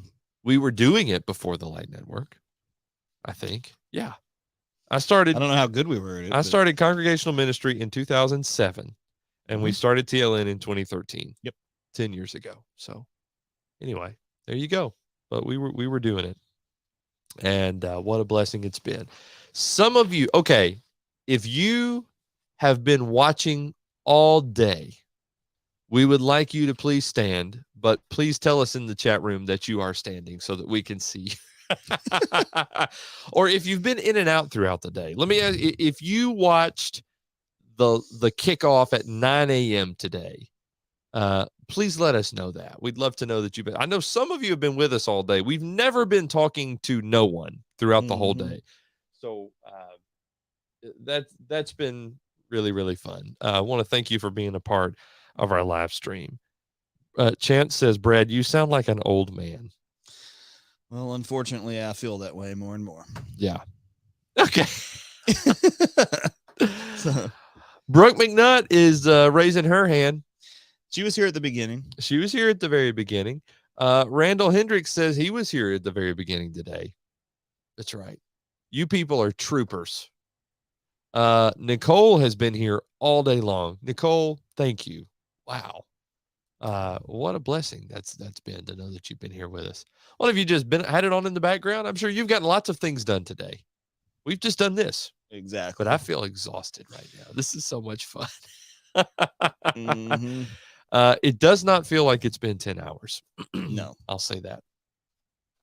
I will say that. It kind of feels to a degree like a day at a lectureship or something. Like, at the end, you just true. kind of. That's true. And the adrenaline will wear off in a couple of hours, and then it'll be. Crash. We're gonna crash. You're not driving home tonight, right? Surely not. I don't know. Oh no! Look out.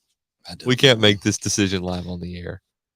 Yeah, something. Well, I'll have to talk that one over with Brooke, even though she is live on the air. We got it. Y'all just talk it out right now. We'll be here. Go ahead. I'm good. We'll be here. There are some books that are available from the Light Network, and this is not a commercial. We produce podcasts because we hope that they can be of help to other people. It's a helpful process for us. It's a learning process for us. Books are the same way. And in as much as we have podcasts that sort of lend themselves sometimes into written form, then sometimes we produce books that become basically written forms of podcasts. Sometimes we just hijack the name of the podcast and we put it on a book. And that's what happened with The New You, A Guide to Your First 90 Days as a Christian. If you know a new Christian, I would love for you to consider, sharing this book with them. I wrote it because I was looking for something that would fit this need, that would meet the need. And I think it does that. I'm prayerful that it does that. You got 90 devotionals that are broken up in over 13 chapters. All of it's based basically out of Colossians chapter 3. This book never would have happened if it wasn't for Brad McNutt coaching me along through the whole process. Not even close to true. But it is true. So, but I will say about this book, that. the good thing about this book, and I'm not saying don't look into the other books. Yeah, but exactly. Many of them address, fundamental things that we believe. This addresses fundamental transformation that will take place in your own character. Mm-hmm. And so I would say this book definitely, and I'm not saying don't get the others, but them together, I think would be a pretty strong package. In my mind, you lead with this one right out of the baptistry, and then you go into some of the core doctrines. So anyway, there's that. Emily wrote a book around the same time I did. This one was released in 2017. So true story. 2016. True story. He doesn't want me to tell the story, but true story. Emily and Robert took a week off of work, and they both wrote a book during that week. That's true. I mean, yes, that is technically accurate. I don't know what else to say to that. But when I take a week off work, we didn't have kids at the time either. So, I mean, there was that. Wouldn't matter. We did a lot of things back then. And by the way, we love our children. I'm not saying we don't. No. Emily wrote one at the same time, but this one was not released until 2018. It's called Exposed. And she has a whole series in mind with this. She really I'm putting does. pressure on her by making it public. That's right. The World's Lies and Deceptions Uncovered. This one really came out of Emily's love for New Testament geography and thus navigating the New Testament. And you'll see that she's written 13 chapters. This is great. Ladies classes and stuff like that in churches all over the country have ordered this and used this, and they've really benefited from it, I think. I mean, I'm just going to go out and say it's good for men's classes. Like it's just good it's content. a neat book. What she does is she's got 13 places from the New Testament world. Yeah, Micah says our ladies loved it. Asia Minor, Athens, Corinth, Ephesus, 2 parts on Ephesus, Pergamum, Thyatira, Laodicea, Sardis, Crete, Rome, Patmos, and then the 13th chapter is on the modern world. And she basically surveys what the culture was like in the New Testament world and then overlays that into the modern world. It's an interesting take. Yeah, it is. It's a neat take. And then we talked about this one a little earlier when they were on the show, but Forrest Antimaceris and Hiram Kemp have written Last Will and Testament, a book-by-book survey of the New Covenant. It is what it sounds like it is. There are more than 27. Well, no, there are 26 chapters because 2nd and 3rd John are combined. That's what they did. But there is an introduction and then a bibliography where they, have a bunch of books that they would recommend for, specific books of the Bible if you're looking for commentaries and things like that. I think it's something that you'll really enjoy, and that's something that you can purchase online as well. thelightnetwork.tv/store is where you can find these. I'm not sure that we have this one listed yet, but anyway, samepublications.com. I don't know why we don't have it listed. SAINpublications.com is definitely where you can find those. And Paul is the one who has printed at least 2 of these books for us. And then Exposed is also available on Amazon, so you can search for it there. Ms. Barb says that she goofed and turned it on at 10, but she never left. And she was thinking over a life-changing decision at 9 o'clock. Oh, okay. And then chose us. Well, chose us. Well, anyway, I hope it didn't change your life for the worse by tuning into TLN. I hope that didn't backfire on you. Yeah, that's right. That's exactly right. What a blessing it is to get to do this. And we love what we do in preaching. And listen, that's the number one thing we do. And so sometimes, when you're like, why didn't Preachers in Training release? Sometimes it's because, a ministry thing came up and I had to run to that instead of recording Preachers in Training or book club or whatever else it is. Things happen and we love to being preachers, the 2 of us, first and foremost. Podcasting for me is a fun extra thing, like a hobby or something that we get to do. And so I enjoy that part of it, but we also enjoy the people with whom we get to do it. And we have a great team. We enjoy being together. That part of it is a lot of fun. And then we enjoy interacting with people who listen and encourage us. And we couldn't do this without you. It's so helpful to know that other people are listening and are enjoying. And so we appreciate that a whole lot.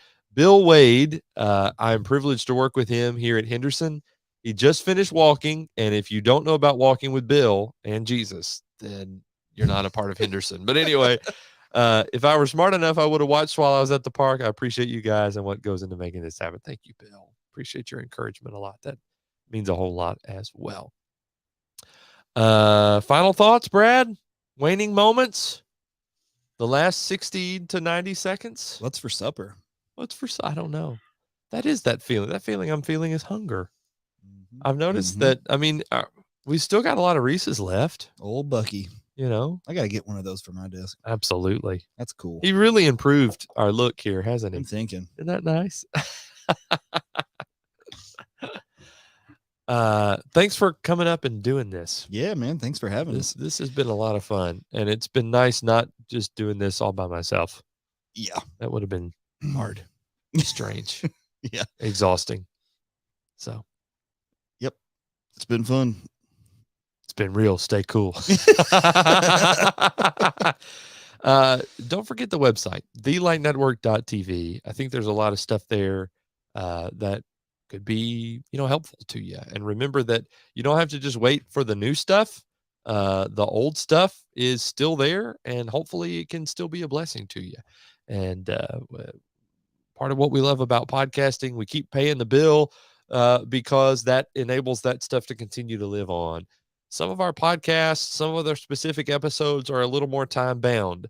The shelf life is a little shorter, but a lot of our content is evergreen. It means, it's just as good today as it was 8 years ago or 5 years ago or last year when it was originally produced. And so we want to commend that to you.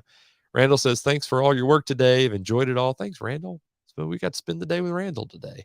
That was fun. And Miss Barb and Nicole and, lots of other people. Brooke, off and on. Micah has been with us a lot throughout the day. Chase has been with us a lot throughout the day. We appreciate it a lot. The recordings of this, we're going to split up into 10 hours and put them out there on YouTube. You can watch the recordings in both parts right now. I mean, as soon as we hit end, it's going to be archived out there. So if you want to scrub through and find it, and then you may also find some parts of this repeated in show content. For example, we may syndicate what we did earlier for 4 Preachers in a Podcast in the podcast feed a little later as well. Miss Dawn is joining us from here in Henderson. Thank you. It's been fun having you along today. This is it. We have officially celebrated 10 years, and now we're ready to go forward as we celebrate the entirety of this 10-year celebration of the Light Network. Thanks, everybody. It's really, really fun. It's an honor to get to do this. And to God be the glory as we strive to produce biblical content that is culturally relevant and God honoring. And we appreciate your support of that and continued partnership as we do that. Thanks, Sarah. Sarah says this has been great. Yeah, it has been fun. Appreciate it a lot. Brad, good night. Yep. See you later. Good night, everybody. Thanks for being with us for our 10th anniversary Celebrate-a-thon.